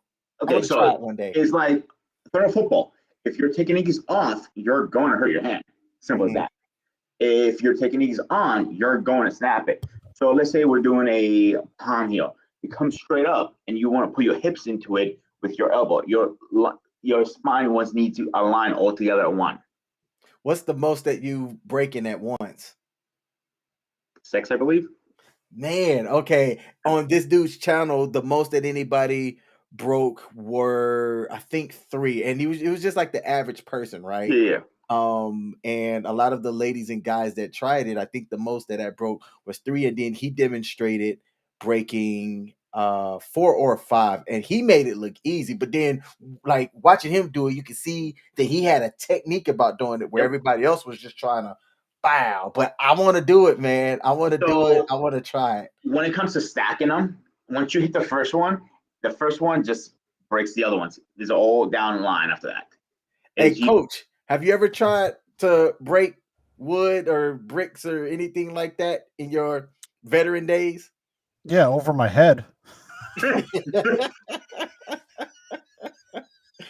Okay. Usually running head straight onto it is usually my best method of doing it. Now, if I ever did any of that, it would have to be it would be trying to kick down a door or something like that. No, I've never done any martial arts or anything like that. My son's a Brazilian Jiu-Jitsu practitioner. That's the closest I've come to it. All right. Well, you got a comment about your beard in the chat, Pete, that I want to highlight. Michelle said the beard looks great, and brother, I have to agree with you. Thank you. Beard does look fantastic. It's a lot of work. This is only step 1 of my master plan. Step 1. How many steps is it that you have? It'll be 2 more steps. So step 1 was to grow it out like I am. Step 2 is continue and take care of it, document it like I do on my channel and everything. Step 3 is going to be coming into a God of War ducktail look. I want to get. I'm gonna carve it into that. Okay. All right. What is your favorite sport? I don't think I ever asked you that. Okay. Are we talking about combat or non-combat? Give us non-combat. Non-combat would be football. Okay. And favorite team? I'm a Jets fan, and second after Hell's Giants. yes. I know what is going on right now. 2 Jets fans in the same show. I didn't even know Jets fans. Yeah, I know. This is the most. Life. Yeah, we're the most miserable people on this show too. We probably have a little more hair than he does, but that's a different story. All right. What is your favorite combat sport? Martial arts. It has to be martial arts. This has been I grew up in. I was like, I already just said it's going to be my martial arts. I respect all combat sports, no matter what, like boxing, UFC, and all that stuff. But martial arts, old school tournament martial arts would be my number 1 always. Okay. All right. Good deal. Is there anything that you want to say to the people out there, man, that are playing sports, that are interested in martial arts, since that is your jam, before we das boot you? If you're thinking about it, definitely pick it up. If you're not thinking about it, still pick it up. It's an experience you should know. It's a great way to learn how to defend yourself and get active, to lose weight. There's a lot of benefits in it, mentally and physically. There's a lot of mental of it. For somebody like me that's 38 and out of shape, is it too late for me? It's never too late. I had a student that was 55, started with me once. Okay. Wow. Yeah, never too late. All right, good deal. Well, hey, my man Pete, you are more than welcome to come up anytime. You are a great supporter of not just My me, pleasure. but the WTF Nation people out there as well. So I want to say thanks, brother, and I appreciate you popping up. All right. All Later. right, see ya. That was my man Pete, man. Pete has been a supporter of me since I've known him. And look, that is not lost on me. And I want to just make sure that he knows that, and that I tell him thank you as well. So, to the people out there, we have the link. All right. If you are interested in joining and you want to kick it with Coach and I, there's a link, studio.restream.io, with a bunch of other letters behind it. Hit that link to join. I can't pin it right now because my assistant is on break, but it is there in the chat. If you want to come up and talk sports with us, we would love to have you on. All we ask is that while you're backstage, have your camera on so that I can see you. And once I write to you in the chat to say you're good, if you don't want your camera to stay on, you can turn your camera off, like Coach's ugly mug over there, and we can still talk shop. Glad Pete came on because I really had to take a piss. Yeah, no doubt. No doubt. Hey, in the future, I am going to have breaks. And, so that we can take care of that. But I'm still setting some things up over here. And we have. Well, King, I will tell you that, like halfway in between, we did when I just moved into another part of my house to get into this broadcast a little bit quieter, and hopefully the sound got a little bit better for the room that I'm in. But the other room that I was in had a bathroom right next to it. So there's been times where, you were going on and playing the video, and then I'd go up, take a quick piss, and then luckily enough, I'd be able to still listen into what you were saying so that I can come right back and kind of catch up everything that was going. Now I got to go a little bit down the hallway, go into the bathroom, and do everything and make sure I'm muted so y'all don't hear me flush or anything like that, Nice. All right. Hey, man, backstage, we have pop culture's own CQ. Michael Carasquillo is in the building rocking his New York Giants hat, and we are going to bring his mug on to talk with us as well. Welcome to the stream, everybody. 7th place men's brackets winner, Pop CQ for Pop Culture Warrior. CQ, my man, thanks for joining the stream, brother. What you got for us? I mean, you come out introducing me as 7th place. I'm just gonna go. All right, it was nice seeing you guys. I'm out. I'm out. He said, "I'm out." I know nothing about basketball. I just wanted to take my shot. You can't win it if you don't take a shot. Hey man, which is sad because you did better than I did. This is true, and if Radar won, then something. Something could go right for you if Radar is the top guy. Yeah. I mean, if Radar can win, anybody can. And I think he won when we did the last fantasy football. I think he won as well. So he's got the gift. He's got the touch. Hey, all three of us need to formulate a plan to knock him down. That's right. But I saw you putting the call out. I saw you putting the link out. I was like, you know what? I ain't do that thing in a minute. Let me get in on that. Yeah, hey, no. So first of all, how does it feel talking to a Jets fan right now? Like, do y'all have that in-state rivalry thing that y'all do if y'all ever see each other in person? Like, who's got the bigger, best team in the state? I mean, let's be real. Like, let's be real, okay? I mean, I'm not trying to poo-poo anybody over here, but Jets people are down here. Giants. Giants are up here. You know, It's that's the honest to God's truth. There is no rivalry with them. It's like Derek Jeter said, they're just the Mets. There is no rivalry. They're just the yeah. Mets. It's Same thing with just the Giants and the Jets, yeah. even It's though they just share the same stadium. yeah. I mean, it really is. I mean, you know, I mean, this is the last time the Jets were relevant was what, Joe Namath, I think. So Mm. Let's see. I mean, you could talk about the Rex Ryan years. You could talk about when Parcells was there, even though Parcells did win 2 Super Bowls with the Giants. They also had the baddest motherfucker on the planet during that time. yeah. Yeah, the last time the Jets were in a Super Bowl was Super Bowl III, the most important Super Bowl of all time. So Right. yeah, you got 50 years of trying to milk that for all it's worth. That almost sounds as bad as Cowboys fans. Oh man.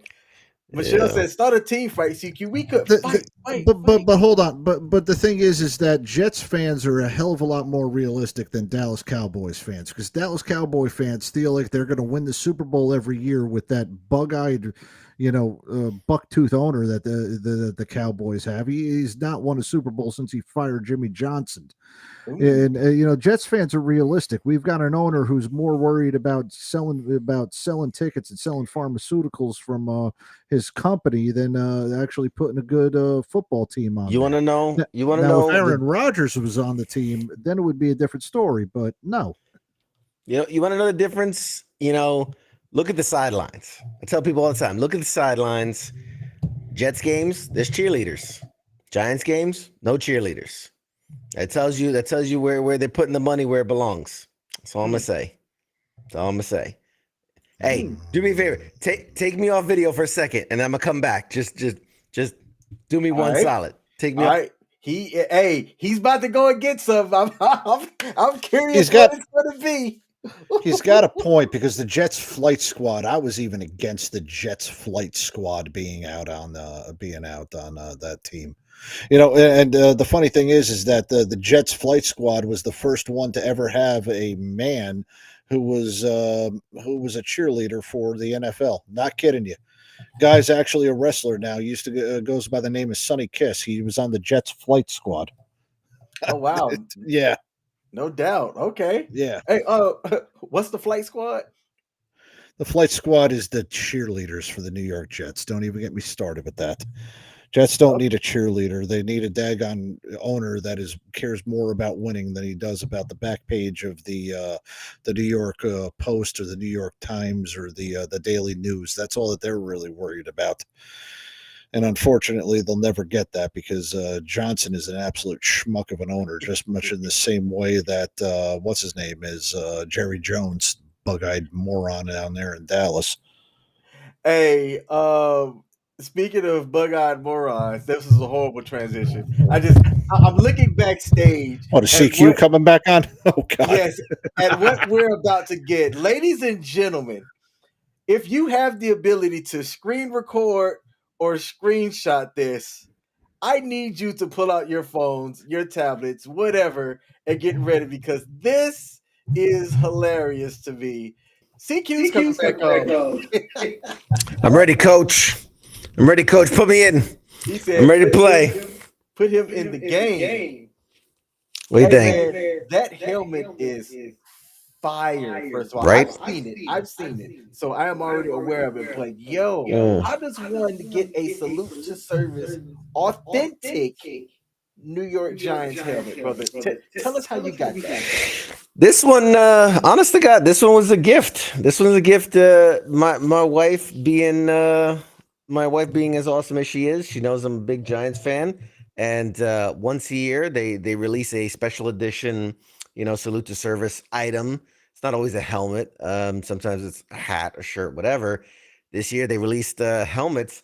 They did. Now, I might have showed it to my wife and was like, "Oh, what a cool item." Now, when I did, I showed her. They had this is not fit to my head, by the way, not fit properly. But anyway, I did show her, like, there was a replica version. It's plastic, looks exactly the same, but it's plastic. Mm-hmm. Well, my wife being crazy and awesome as she is, this is an actual player's helmet. This is a real life like hard knock on wood here helmet, not the plastic replica version, but the actual player's helmet. And just I think she got it from like it was like giants.com or whatever it is, but they're super limited edition. They only release a certain amount of them, that year, and then that's it. They go in the vault forever. They're never re-released. If they do another, salute to service helmet in the future, it'll be a whole different design. So definitely cool item.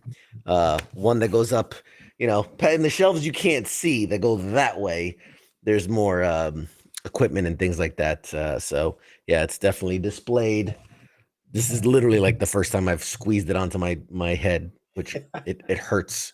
It hurts so bad. So if the Giants ever have another player strike, man, at least you already got part of the equipment and you can be ready to go at a moment's notice. Yeah, but I'm not. I played a little bit of high school football in my day, but man, I'm just remembered. I'm like, oh man, this is I don't know, man. Like, it's weird. I put it on. I'm starting to have like flashbacks.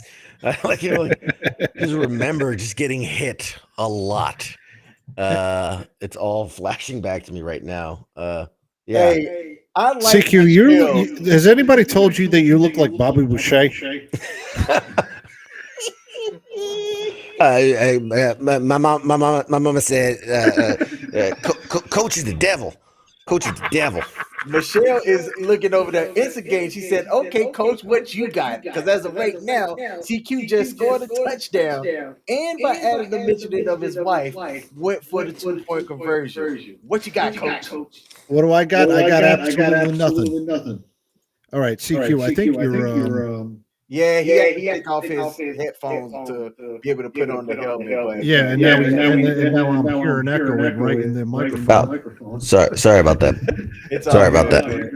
No, I'm gonna take this thing off. All right, let me take him off while he gets back reacclimated to his normal show. So CQ up on the screen here, he does the Tuesday show, Pop Culture Warrior, here on WTF Nation Radio. If you take a look in the back, he's got a lot of not just comic book things and stuff like that, but he also has some great sports memorabilia.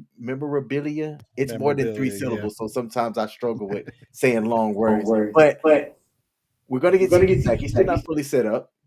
So let me ask you while he gets his headphones and stuff or figure out his audio. Okay, he said he's good. What has been your favorite sports item that you have in the backpack there? Oh man, that's tough. Oh Jesus. My favorite sports item. Man, that's like asking what's your favorite, baby or something. I don't know. Yeah. Your favorite, whatever. I have a lot of really cool stuff, man. I mean, I name a few, obviously, which you can actually see it. That's the Baltimore Ravens. That's a player's helmet. The player gave me his helmet. Baltimore Ravens during a practice game, and they had the whole team sign it. So that was pretty cool. Mike Tyson's autographed boxing glove. I do for Coach. I do have an Aaron Rodgers signed football game ball. So nice. That's a nice one. I got the coin, the coin from this past Super Bowl, the coin flip thing. That's a little nice keepsake. I mean, the category, right? Because I've got UFC fighters, boxers, a lot of football because I'm a big football fan. A lot of Giants stuff. Obviously, I'm a huge Giants fan. Got my Saquon Barkley signed jersey. I don't know. I get wrestling belts. I know Coach was big into wrestling. Back in the day, I got a ton of autographed wrestling belts. I mean, Tony Hawk signed board. Jackass, the team behind Jackass, they signed a board. Johnny Knoxville, Steve-O, and the guys. I mean, yeah, it's hard. It's hard. I got baseballs that are signed, hockey pucks that are signed. I mean, nice. Yeah. I've been very fortunate, man, to do a lot of to be in different places and with different teams and do different things. Yeah, so it's been a blessing.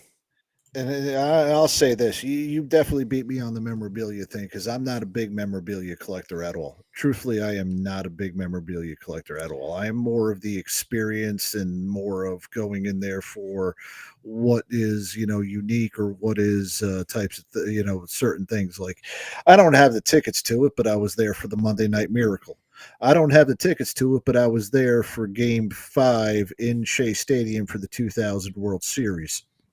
I don't have any of these things I don't have the tickets to the 2015 Coca-Cola 600, but I've got a Toyota Camry that's now in my son's house, but was sitting in front of my house that I ended up winning out of there. I have those types of things. I don't have any of the memorabilia all that much. In fact, like the closest thing that I have memorabilia wise is I still have an original menu from Mickey Mantle's in New York City, and that came right after I deployed to Afghanistan in 2002, and I finally came back for Christmas vacation to go up there with my family, and that was the first time I saw Ground Zero in person. That's about all that I really have memorabilia wise. I really don't have anything else signed or anything like that, but I've got experiences, man. That's how I kind of view my sportsdom, is that I go there for the experiences, and I go there for based off of I've been there for several historic types of things, but I haven't gotten anything signed and really don't have anything signed. Wait a minute. Flag on the play. Timeout. Did you say you won a car? Yeah, I did.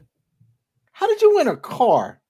Oh, this was a good one. So Coca-Cola and the USO were giving away 4 packages to the 2015 Coca-Cola 600 for anybody that entered in there. It was from the North Carolina region. Okay. And I entered in. I was one of the names selected. I was rather surprised that I got it. So they put us up at an Embassy Suites, gave us tickets to the dirt race on a Friday, the Xfinity race on Saturday, and then Sunday they were giving away a car between Coca-Cola, the USO, and Toyota. And I'm not going to say that I stalked or I kind of somewhat cheated a little, but I am going to say this. When they were putting the keys into the bag, as we were looking at, as like, okay, so this is the key. I noticed one of the people that were doing it saying that she was pointing to one key and tapping to one key to say which one the winner was. And I got a good look at it, and she kept the bag a little bit open. And the first key that I pulled out was the one that I thought that she said was the one that was there. And I was trying to take a look at it to see if there was an identifying markings. And there was on the actual key portion itself, not on the key fob that attaches to it, but there was a little bit of a bump on the keys. So when I saw that, I wanted to be the last person out there. And then I made sure that the first 2 people that went in there, their key didn't start. Third person, that was me. I knew my key was going to start because I had that right key. And yes, it did. Nice. Yep. So you did so using your investigative military tactics, you did some recon, made some observations, and went qualitative and quantitative analysis. and went and completed the objective. That's what's up, man. What's the statute of limitations though? Like, are we in question here? Are we now liable for a vehicle? No, I took delivery. I've been paying taxes on that thing for years, and that ended up becoming my son's what's it called? He got married in 2016. That was my son's wedding present. I gave him the car. Wow. Good deal. Yeah. Nice, man. Daddy. That's a cool story, brother. Thank you. Yeah. Coach is all full of stories, man. I've been watching you and listening to you on some of the other shows, and man, you be talking about stuff. And I said, wait, he did what? All right. I've done a lot. I've done a lot of shit in my life because the one thing that I have, like I said, I'm based off of experiences, and I want to do stuff that's kind of out of the ordinary. And I really want to. If I'm going to do something, I want to do something 100%. So I try. One of the big things, I'm dead serious about this. If anybody's listening, and this is the thing that gets it, sign up for fucking everything. Like. Okay, yes. Here's a good one for you. 2010 I think it was either 2010 or 2011. I signed up for a contest at a University of Hawaii football game. And I was one of the people that were called up to, go out on the field and do one of those halftime shows. I won $600. I won another $600 in gift certificates. I got a free jersey. I got a couple other things out of there. All I do is I sign up for these daggone things. And that's all you got to do. If you don't participate in some of these things, you're never going to get great experiences. And I've been lucky, I truly have. You just got to participate yourself into them. And that's the key to a lot of it is if you volunteer for a lot of cool stuff or, you volunteer for things, a lot of cool things are going to end up coming for you, but you got to participate yourself into it. And that's what happens. I say the same thing, man. I say the same thing. I echo that 100%. People always ask me, how'd you get to do this? How'd you get to that? Well, I'm like, it's not like that one opportunity came. It was 30 opportunities that when I said yes to and nobody else wanted to do it.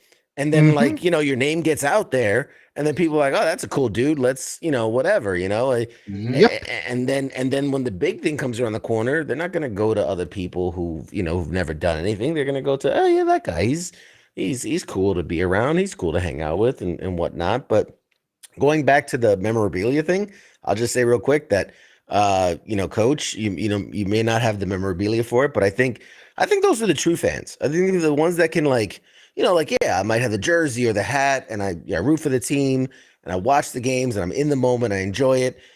I come from before I was into sports, I was a huge nerd as obvious. And I come from the collector side of things, right? I was the Magic the Gathering card collector, the Pokemon card collector, the video game collector, posters collector, all these things. And so then when I got into sports, it just that collecting side of it came with it. Cause like, I remember I had the Topps 1998 trading cards, with rookie Brett Favre cards and like all that stuff. Like that's kind of honestly how I got into it. Yeah. That's originally how I kind of got into sports was I started with the trading cards first. Cause I was like, my boys are trading cards and making money and selling cards. And I got into that. And then like, I remember my first big card, Warwick Dunn. I had a Warwick Dunn rookie card. And that was one of my first, it was one of my first big selling cards. And then I started following the game and then I ended up playing in high school for a little bit. And a couple concussions later, I joined the military instead. No, I get you. I get you. And I'm on the opposite side. See, I was always the one who played and I would always, I was an active kid. You look at me now and you're like, Jesus Christ, you were active. I always wanted to play. I was always into, actually watching the sports and playing in the sports. That's why I love basketball so much, because I really loved playing basketball. And, that's how, and baseball, I always played baseball and I loved it. And that's where, like, I kind of got into the whole part that competition and the actual portions of the game, I look at it and that's the thing that I enjoy about it. And the memorabilia thing, I mean, I get it. I've got, like, for crying out loud, in the back of my car, on top of the 7,000 WWP hats and the American Legion hats and all these other, I'm a veteran, thank me for my service hats that I have. I've got like 3 Yankees hats. I've got like 5 Fayetteville Woodpecker hats. Oh crap, I just gave my location. But anyway, I've got all of those types of things, but I don't have anything signed because the only reason why I went there to get those things was because it was like a special game or something like that. Or it was, just I want to see that competition out there on the field. That's the thing that I kind of love about sports is that you can have people that, and I'm not saying this in a degrading sense to you. You can have people that are there that want to have a piece of the action and take that home with them. Or you can have people that are there just to be there. Or you can have people that are there that are so invested into it that it becomes life or death to a lot of the people. And if you ever listen to sports radio, those are the schmucks who call into it. And I'm one of them, and that's the kind of thing that's the great thing about sports is that you can have 4 different people coming up for 4 different reasons, and all of them are enjoying that field of competition and that form of entertainment together, whether it being baseball, football, NASCAR, even wrestling. Okay, I've been to WrestleMania. I was at WrestleMania 35 in at MetLife Stadium. Nice. And that was like a 7-hour WrestleMania in 2019. I remember that whole daggone thing because I got home at like 2 o'clock in the morning after driving from East Rutherford to East Stroudsburg. All right. And if anybody knows that, that one, yeah, 2 o'clock in the morning driving in the Pocono Mountains was not a freaking fun thing to do. And then driving back on 80 back to Jersey kind of sucked. But you know what? Those are the types of experiences that I had. I was there for, a lot of those things. And it was because of the experience. Those are the things that I always loved about it. Whether or not I had something to remember me by, I've always got my head. I've always got my memories, and I've always got the people that were with me that remember this. I mentioned that Monday Night Miracle game. Okay. And if you guys don't know what I'm talking about, it was a Monday night football game of the Miami Dolphins versus the New York Jets. It just so happened at the same time, too, that's when the World Series between the Mets and the Yankees were happening. It was about oh God, I want to say it was in between game 2 and game 3 because game 3, I believe, was Tuesday night. And they ended up winning game 5 on a Thursday. So I had that day off in between, and my uncle never ended up going to the game. That game, I took one of my best friends that I had known since I was 5 years old over to it, and we went all the way up from the upper deck of the old Giant Stadium down to the 20-yard line front row because everybody had left. The Jets were down 30. I want to say 35-3 or 30-3 at halftime. And then they just started coming back. And then last minute, Jumbo Elliott catches a daggone touch. No, the 2-point conversion Jumbo Elliott caught. And the game goes into overtime. And then Hall from Wisconsin ends up kicking an overtime field goal. And the Jets win like 31-40 or 41-38. I don't have a damn thing to remember it by, but every time me and my buddy John get together, we always talk about the Monday Night Miracle. And every time I see that Monday Night Miracle showing up on like ESPN highlights and things like that, I'm just going to say, you know what? I was there. Whenever I see Mike Piazza flying to deep center and Bernie Williams catching that ball, and the three-peat finally happened with the Yankees in 2000, which happened 3 days later, I can tell you I was there. And those are the things that I absolutely enjoy about sports is if you're not there, and if you're not there if you're not there, you're never going to have the experience. And it's the same thing with trying to volunteer and get your stuff out together and do these things. If we have, and I don't know how many people are listening right now, and I know I'll keep going on. Keep on, Coach. But okay. One of the things that a lot of us, when we retired or ETS'd or we were medically chaptered or whatever it was out of the military, one of the things that I've noticed was that people who did not involve themselves or people who did not do something out of their comfort zone or did not even step up to participate in those are the ones who have the worst problems, the loneliness, the feelings of anxiety, the other things that are keeping them down and not helping them grow. And you're talking to a guy who's had PTSD since Iraq in 2009. And the one thing that helped me get out of it was to participate in a lot of the daggone things that we had. I mean, for crying out loud, you two did a video together on Veterans Day talking about participating in something together. Okay. If I didn't go out and participate and connect and do these types of special things and put myself out there in order to do this, I would not be able to have been growing and be at the place where I am today and have that better life. It's a daunting step. The anxiety is real, but there are people there to help you out to do this. And once you have that experience, you're better off for it. There is a light on the other end. And if you can help yourself to get through that dark time and get to the light on the other end, your life is going to be rainbows afterwards, man. I agree. And there's one specific thing that I like to highlight because I think that it's a fantastic resource for people that are eligible. VetTix, VETTIX, vettix.com. If you are a veteran or there's other qualifications of people Amen that to can, that. they have fantastic tickets that are given by donors, sometimes team owners, and to a lot of different events. It's not just sporting Hey, events. There'll be comedy shows. There'll be yeah, there's whatever large performances, events. concerts, things Yeah. like that. Yeah. Hey, King, how many events have you gone to on VetTix, man? Let's see, total about 5. Okay, what about you, CQ? Through VetTix, probably about 5, 6. Okay, I've gone to about 20 things on VetTix since I retired, and Wow. that was last minute types of things. Okay, I say 20, but my wife's been on like 50, like 10 concerts that she's been to, that have been around here in the North Carolina area. One of the places that I've been to was the NASCAR races. If there's anybody here who's a NASCAR fan, I can guarantee you that VetTix will always have tickets to one of the racetracks that's in the area.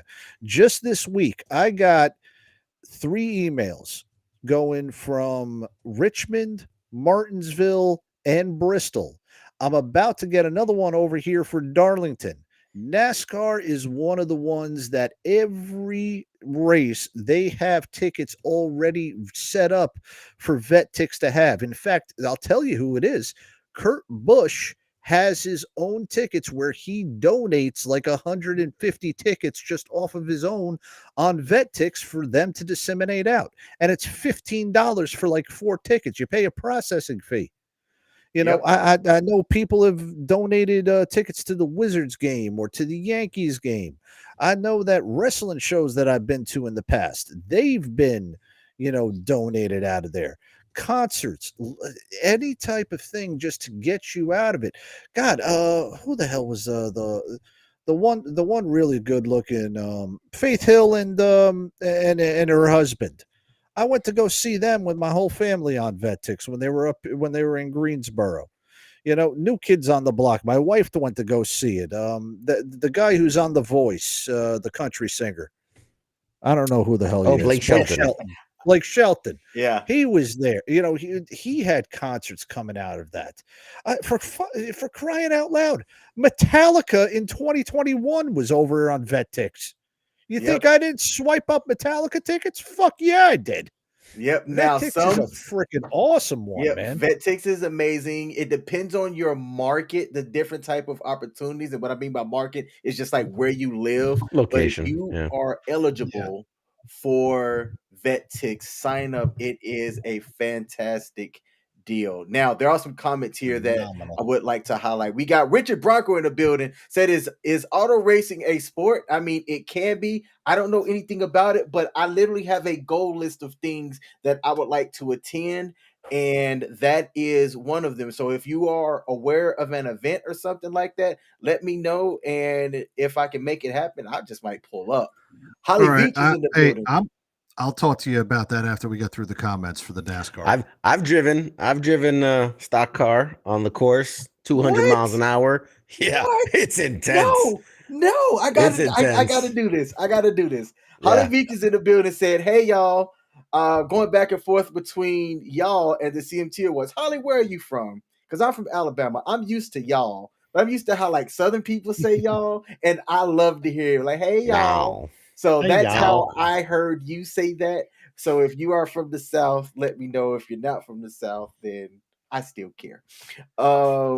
Richard said he got breaking news and that WTF Nation Radio is going to the Rumble for Heroes car show. Nice. And by the way, CQ, your logo is too complicated for Richard to paint on the car. So it can't happen. Ha. We're also sponsoring 2 holes for their Back to Heroes golf tournament as well. We've got 2 holes that we're sponsoring. Yeah, good deal. Yeah, for their golf tournament. Richard, he said you can't do the C and the Q. Come on, Can't put a bruh. C and a Q on there. Come on now. Come Don't give me on. that. Maybe the PCW logo, but not the CW logo.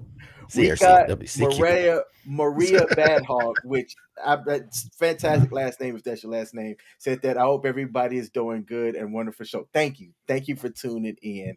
And Holly said, do yourself a favor and look up Jelly Roll's Performance Award afterwards. Jelly, hold on, because I actually do take notes and suggestions. Jelly Who the Roll hell is Jelly Roll, and why do they have my nickname? Performance per I thought, isn't that a dance move back in the day? Do the jelly roll. Jelly Roll. Oh, that was Is a it Tootsie Roll. Jelly Tootsie Roll? Roll. Candy Let's Frida see. Roll. Let me see that Tootsie Roll. Okay, I think I have it, and I will definitely check that out, Holly. Appreciate it. Let's see. Richard said that I'm going to put a temp body on my pure stock modified, but I might not have a motor. Well, how you gonna run the damn thing? I don't know how that works. And it says that I'm not a Like fan. Fred Flintstone. Yeah. Better You try never it. seen the downhill derbies? Nope. Gravity, baby. It's all gravity. Hey, so Like Coach, Seika Coffee and Cool Runnings. hey, so hold on. Push cut champion. Both of y'all have race cars, man. I want to hear CQ's story real quick, and then Coach, man, I want to hear how in the hell you got to go 200 miles an hour. CQ, you have the floor. I mean, it's not complicated. It's really not. At the time, I was living in the Poconos. Coach would know this. And what's the course up there? The big NASCAR course. Pocono Raceway. Pocono Raceway. The tricky triangle. Exactly. And literally, if there's not a big event happening, they have a thing where you can pay money. You take a little class, you pass the class, they toss you in one of the little jumpsuits, the little fire retardant jumpsuits. They throw you in a car with a driver, and you drive. And now typically, they'll take you up to 60, 80, 100, and basically they'll, kind of let you up to a point, and then they kind of restrict you. But my dude was like, man, you a war hero? He's like, you want to go for a ride? I was like, let's go. And now there's two versions of the experience, because you can sit in the passenger seat, and like that's when they go full NASCAR, or they'll let you drive, but you're going to be capped at like 100, 120. Well, I was driving, and the guy goes, he's like, you seem like you got it. And I'm like, yeah, I feel good.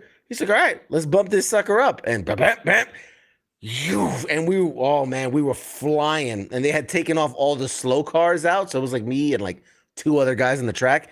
And we were, bro, when my body, like I get goosebumps. I get straight up goosebumps thinking about it. Like the body's vibrating, the whole thing shaking. You feel like you're like this.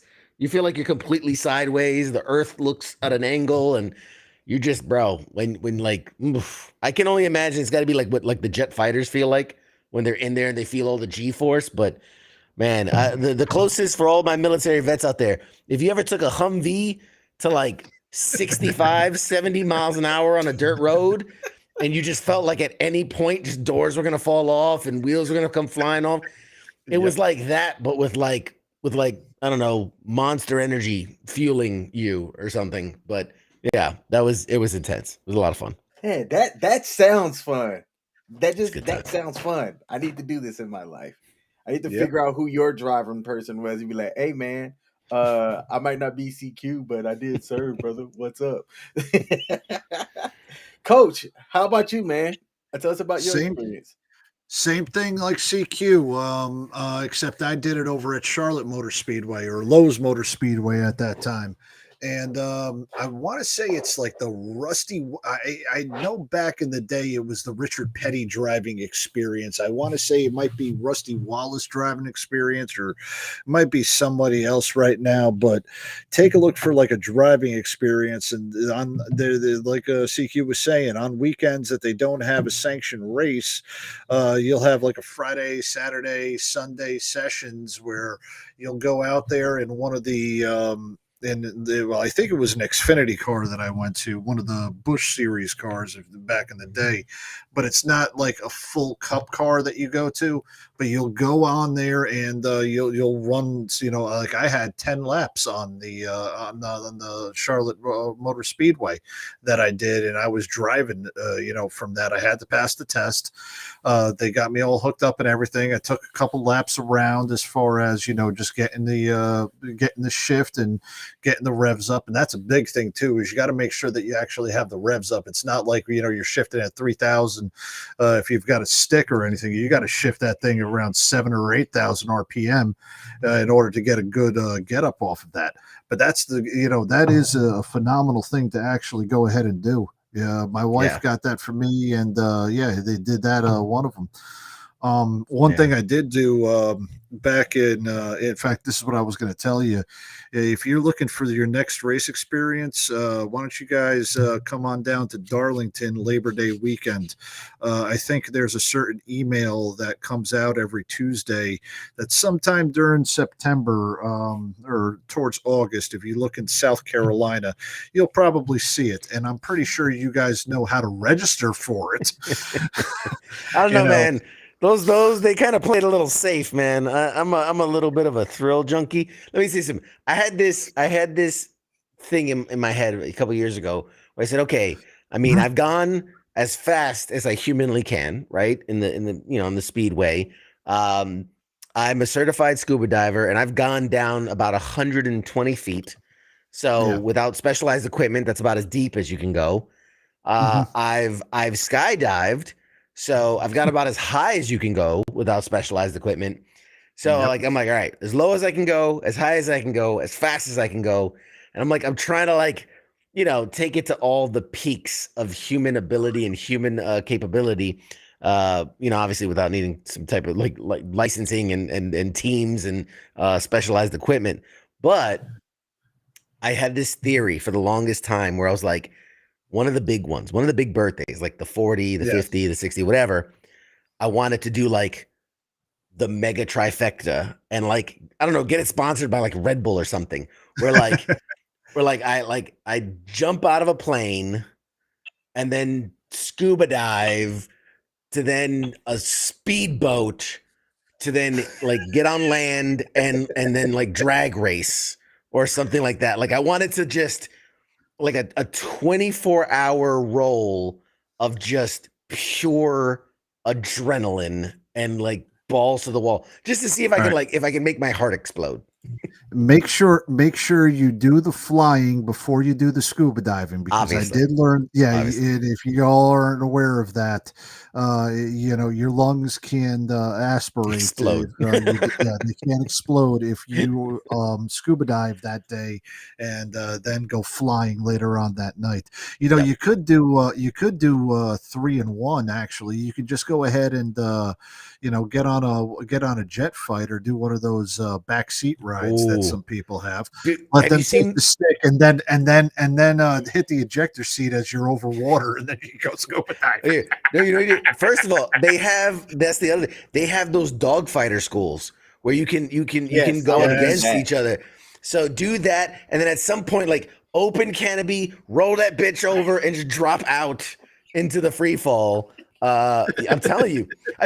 That's one part I missed. That was one part I missed when I was going to do the skydive. I've done a couple of flight lessons. I wanted to get my pilot's license so that I could take off the plane and jump out of my own plane. Obviously, somebody will take over. I'm not going to have the thing crash. Have another person ready to pilot. But I wanted to take off my own plane. Then as soon as we get to altitude, jump out my own plane, and then begin the day's activity. So yeah, like that was, a low budget Tom Cruise kind of thing. Like a regular Tom Cruise. Hold on. Wait a minute. And wait a second. Did 173rd not practice their water landings like the 82nd does? Dude, hey, we don't want to talk about that. Them's is not fun. Them's is not fun. No. You get into a water landing, you're trying to make sure there's no damn crocodiles. Coach knows this. There's water. Coach knows this. There are 3 bad parachute landings. There's a high wire, tree, and water. In my career, I've had 2 of those 3 in real circumstance. Yeah, not fun. Not fun. Not We fun. did in training, and man, let me tell you, it's scary to have that parachute land over your head in the water, and they teach you how to try to find the seam to get it like Oh God. yeah, man, I never want to do that ever again. Ever again. You had it in real life. I did it in training. Yeah, damn that. Damn Yeah, that. no, Mott Lake over on Fort Bragg. Yeah, I did. I had to do a water landing. That was when I was in USASOC. Oh, that was not too fun either. Yeah. Not Yeah, fun. I was worried about damn water moccasins and everything. I'm like, Jesus Yeah, Christ. I did it as a guy that didn't know how to swim. So talk about talk about scary, man. I'm like, wait, hold on. So like, while everybody else that were strong swimmers had like regular helmets, I had like a yellow helmet that identified me as a weak swimmer. Man, talk about embarrassing. But if you take a look at the screen here for the viewers, I like to say if Coach and CQ, if we all get into the same location one time, there's an Autobahn right down the road from where I live. I mean, on the screen here, you'll see first. Let me just circle that real quick. What First school were you place. going up against? Like 12-year-olds or something? What first of what? Hey, I'm Fir- just saying. First of in- what? First in the Special Olympics? Like what are we comparing it to? Like, It's come on not now. going to matter. You show up. That girl looks like she just got out of Puppy Dog Pals, like Yeah. out of watching that, for crying out loud. That was a grown ass lady right here. That was a but it don't grown matter. woman?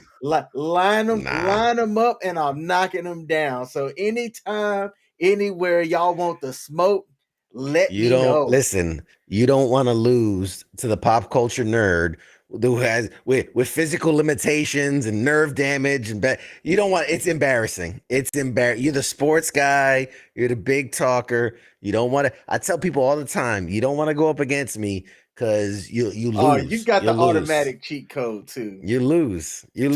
What you know this about me? I tell you, best case scenario, you win, and guess what? You beat up on a disabled veteran. Good for you. Worst case, you lose, and then you got your ass beat by a disabled veteran. It's just it's not fair.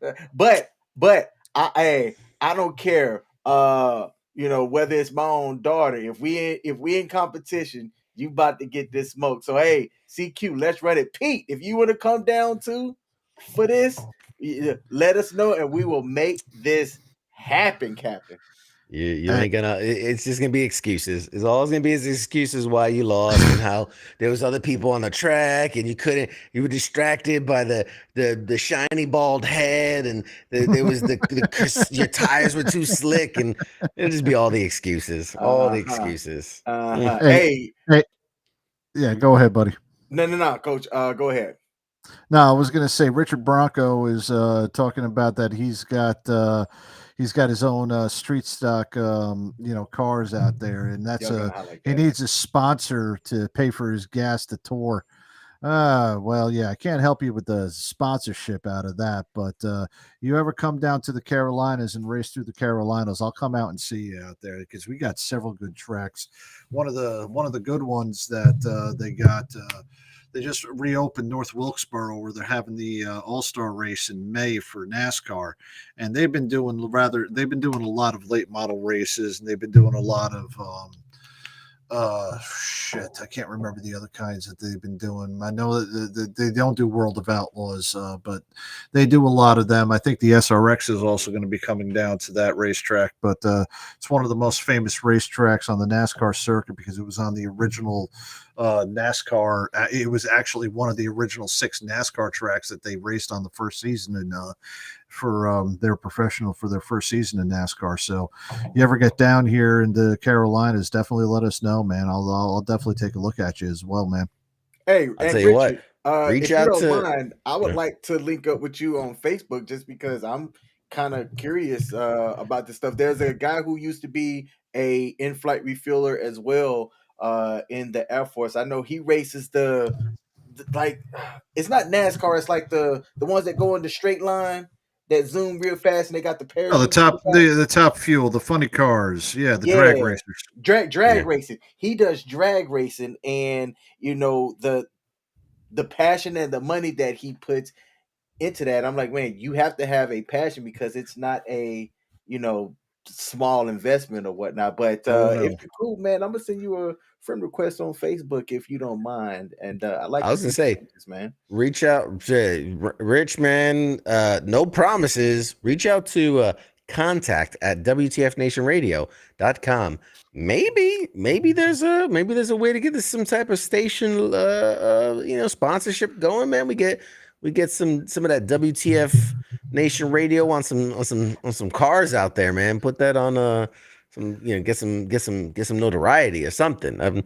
Ain't my decision. It's above my pay grade, but doesn't hurt. I'm a guy. Doesn't hurt to ask. Doesn't hurt to put that shot out there, man. I'm just saying. I said racing in New England this year without a sponsor. Yeah, I'm gonna send you a friend request on Facebook because I can imagine that you maybe post about this stuff as well. I'm definitely interested, so you will see this handsome face send you a friend request.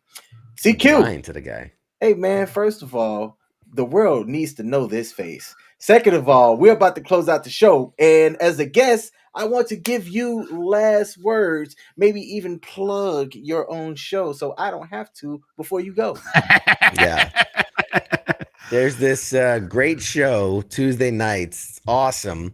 It's one of the greatest hosts of any show ever. It's called Pop Culture Warrior. It's a great show. I happen to host it. My co-host this week will be we call him Angry Elf, and it's gonna be a good one, man. I'm super excited to talk to my guest this week. I bring entertainment guests. If you haven't seen my show, man, I bring up some really cool entertainment guests every week. Last week we had the guy that did the voice of young Hercules in the Hercules, the old Disney movie. He did one of the voices in the Back to the Future animated TV show. He did the voice for Spectacular Spider-Man. He did Captain America in the Marvel's What If series on Disney Plus. I mean, he's been in the Star Wars universe. He's been in all of these universes. That was my guest last week, Josh Keaton. The week before was one of the greatest character actors of our generation, was John Carroll Lynch, American Horror Story and The Founder and Zodiac and Fargo. I mean, dude's been in everything. It was incredible. This week, my guest and I think Coach, I think you might be a fan of this one. We've got from the Mayans MC, Vincent Rocco Vargas is going to be joining me. It was due to his crazy schedule. It had to be pre-recorded, so it's already happened. It is a phenomenal interview. I can just guarantee it. It is a one in a lifetime, awesome conversation. I'm so fucking excited for it to come out on Tuesday because it's such a good one. And they just announced that season 6, the final season of Mayans, is coming out. I think it's like May or June, something like that. So, it's timely. It's timely for that. But yes, Pop Culture Warrior Tuesday nights, host CQ, all the latest and greatest in what's happening in the realm of pop culture with special guest interviews each and every week. And would love it if you guys come out and check it out. Yeah, I'm not sure if I'm breaking anything that you want to discuss, but he's also he's a vet. He was with the 75th. He is. He's Army vet. Yeah. He was also a drill sergeant for a little while. He was in the corrections game. I mean, it's bro, it is such, when I tell you, I mean, he's had such a great career in acting already, but I think we spent equal parts talking about his military career and everything he'd been through prior to getting into the business, which is kind of a first for me. This is, I want to say, in 3 years, he's my first guest that actually served in the military. Not counting when I had like friends of mine come on and things, but like first entertainment guest, somebody you could see in movies and TV who actually served in the military and served a couple combat deployments. So, having that ability to sit with somebody and share that and connect over that was, bro. It might be one of my favorite interviews that I've ever done. It was that good. That's what's up, man. I might adjust my Tuesday live stream just so I could give you the full attention for this upcoming week. I just might do that. That might be a thing I do. I mean, it's pre-recorded, so I mean, you might as well just watch the replay. It's not like you can interact. That's the one thing I'm always upfront. Yeah. I'm You always get that. upfront and honest about it. I prefer my interviews live because then you can participate and you can ask your questions and they can answer and they can shout you out and you. But you know, sometimes we have people that are heavily working and heavily in the business and willing to take time when they can, and you got to be flexible. So as much as this is one of my favorite interviews. I can send you the record. I can send you the recording now. You can watch it whenever you want. But yeah, it'll be up Tuesday and then up on. If you guys aren't following the social medias, I have the TikTok, I have the Instagram, I have the Twitter, I have all those posting shorts and clips. So if you're not sure you want to see a whole interview, and check out the shorts because I got 1 minute long clips of all the stuff we talk about, and then yeah, once a week I post up on YouTube, youtube.com/popculturewarrior. And hey, we have merch. We have shirts. We have hats. We have stickers. We have water bottles. We have all of it. All of it, man. Check it out. I even user submitted feedback. I got the so I've always had these shirts, right? I've always had Pop Culture Warrior design, and a user when I want the shirt that the soldier's wearing, and I couldn't understand what he meant. And what he meant was taking the shirt that he's wearing in the picture and making that an actual shirt. So a shirt with the big diamond and the CQ in it. And I went, I'd never thought to do that.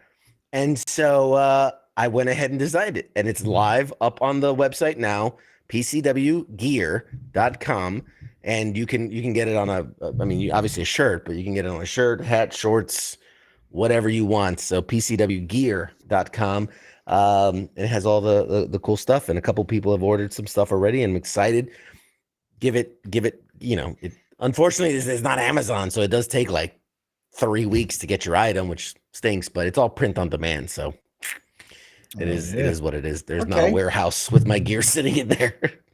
I did a quick Google search and found that you have a link tree. So all of your links are in your link tree that I saw. So I posted the link to your link tree in the chat for people to check you out, my man. First of all, CQ, thank you for tuning in and popping up as well. I know that you had a pretty busy weekend like everybody else. Like the other listeners out here, man, there were people, the CMT and listening to us.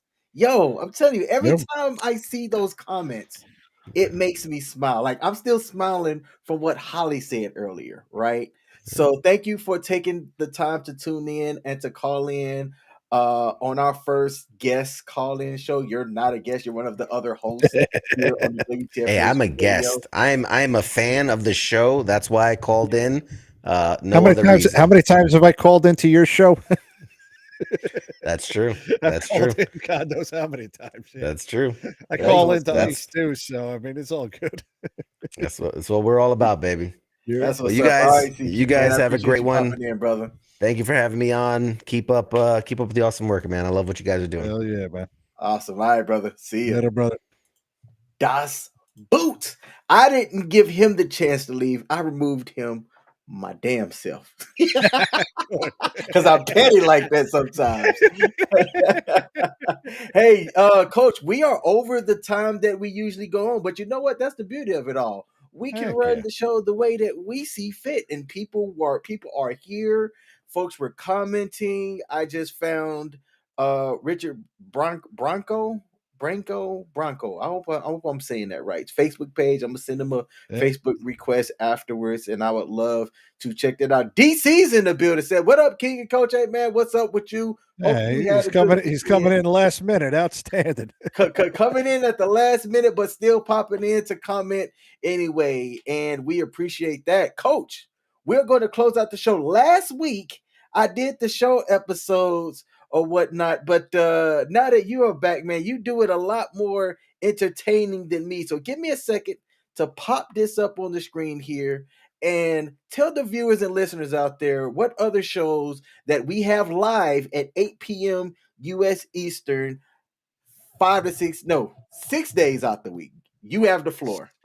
Yes, ladies and gentlemen, boys and girls, children of all ages, coming to you live 6 days a week on WTF Nation Radio and U.S. Army WTF Moments across Facebook, YouTube, and Twitch. You have a great show starting on Monday with the Monday edition with Ice.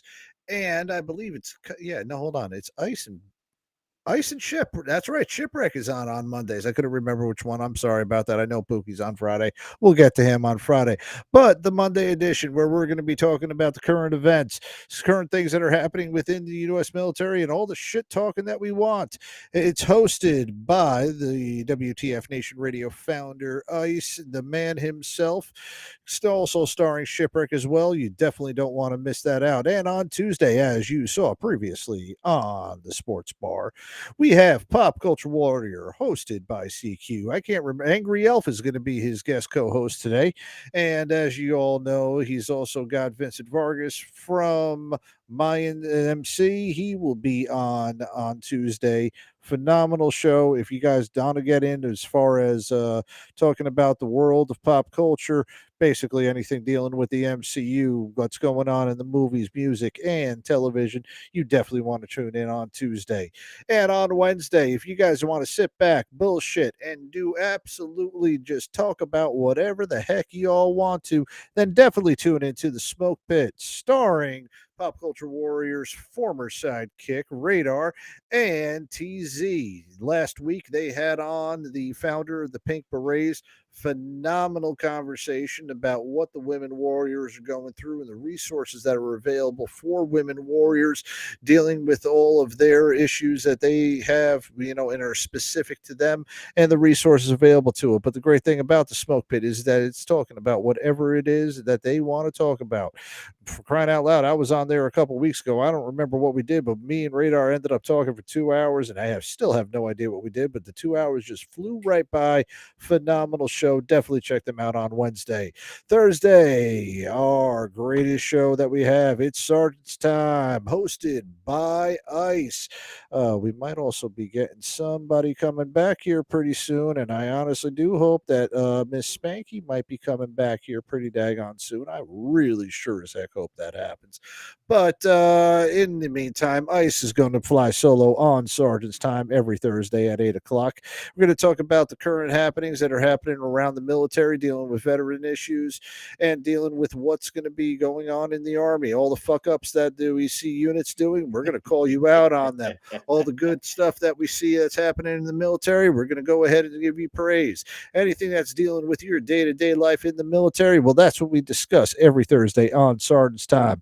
Wrapping up our week before it comes back to the sexy men that are hosting the Sports Bar is Friday Night Freedom with Kaz and Pookie. And what they wrap up every news article that we want to go ahead and talk about throughout the entire week.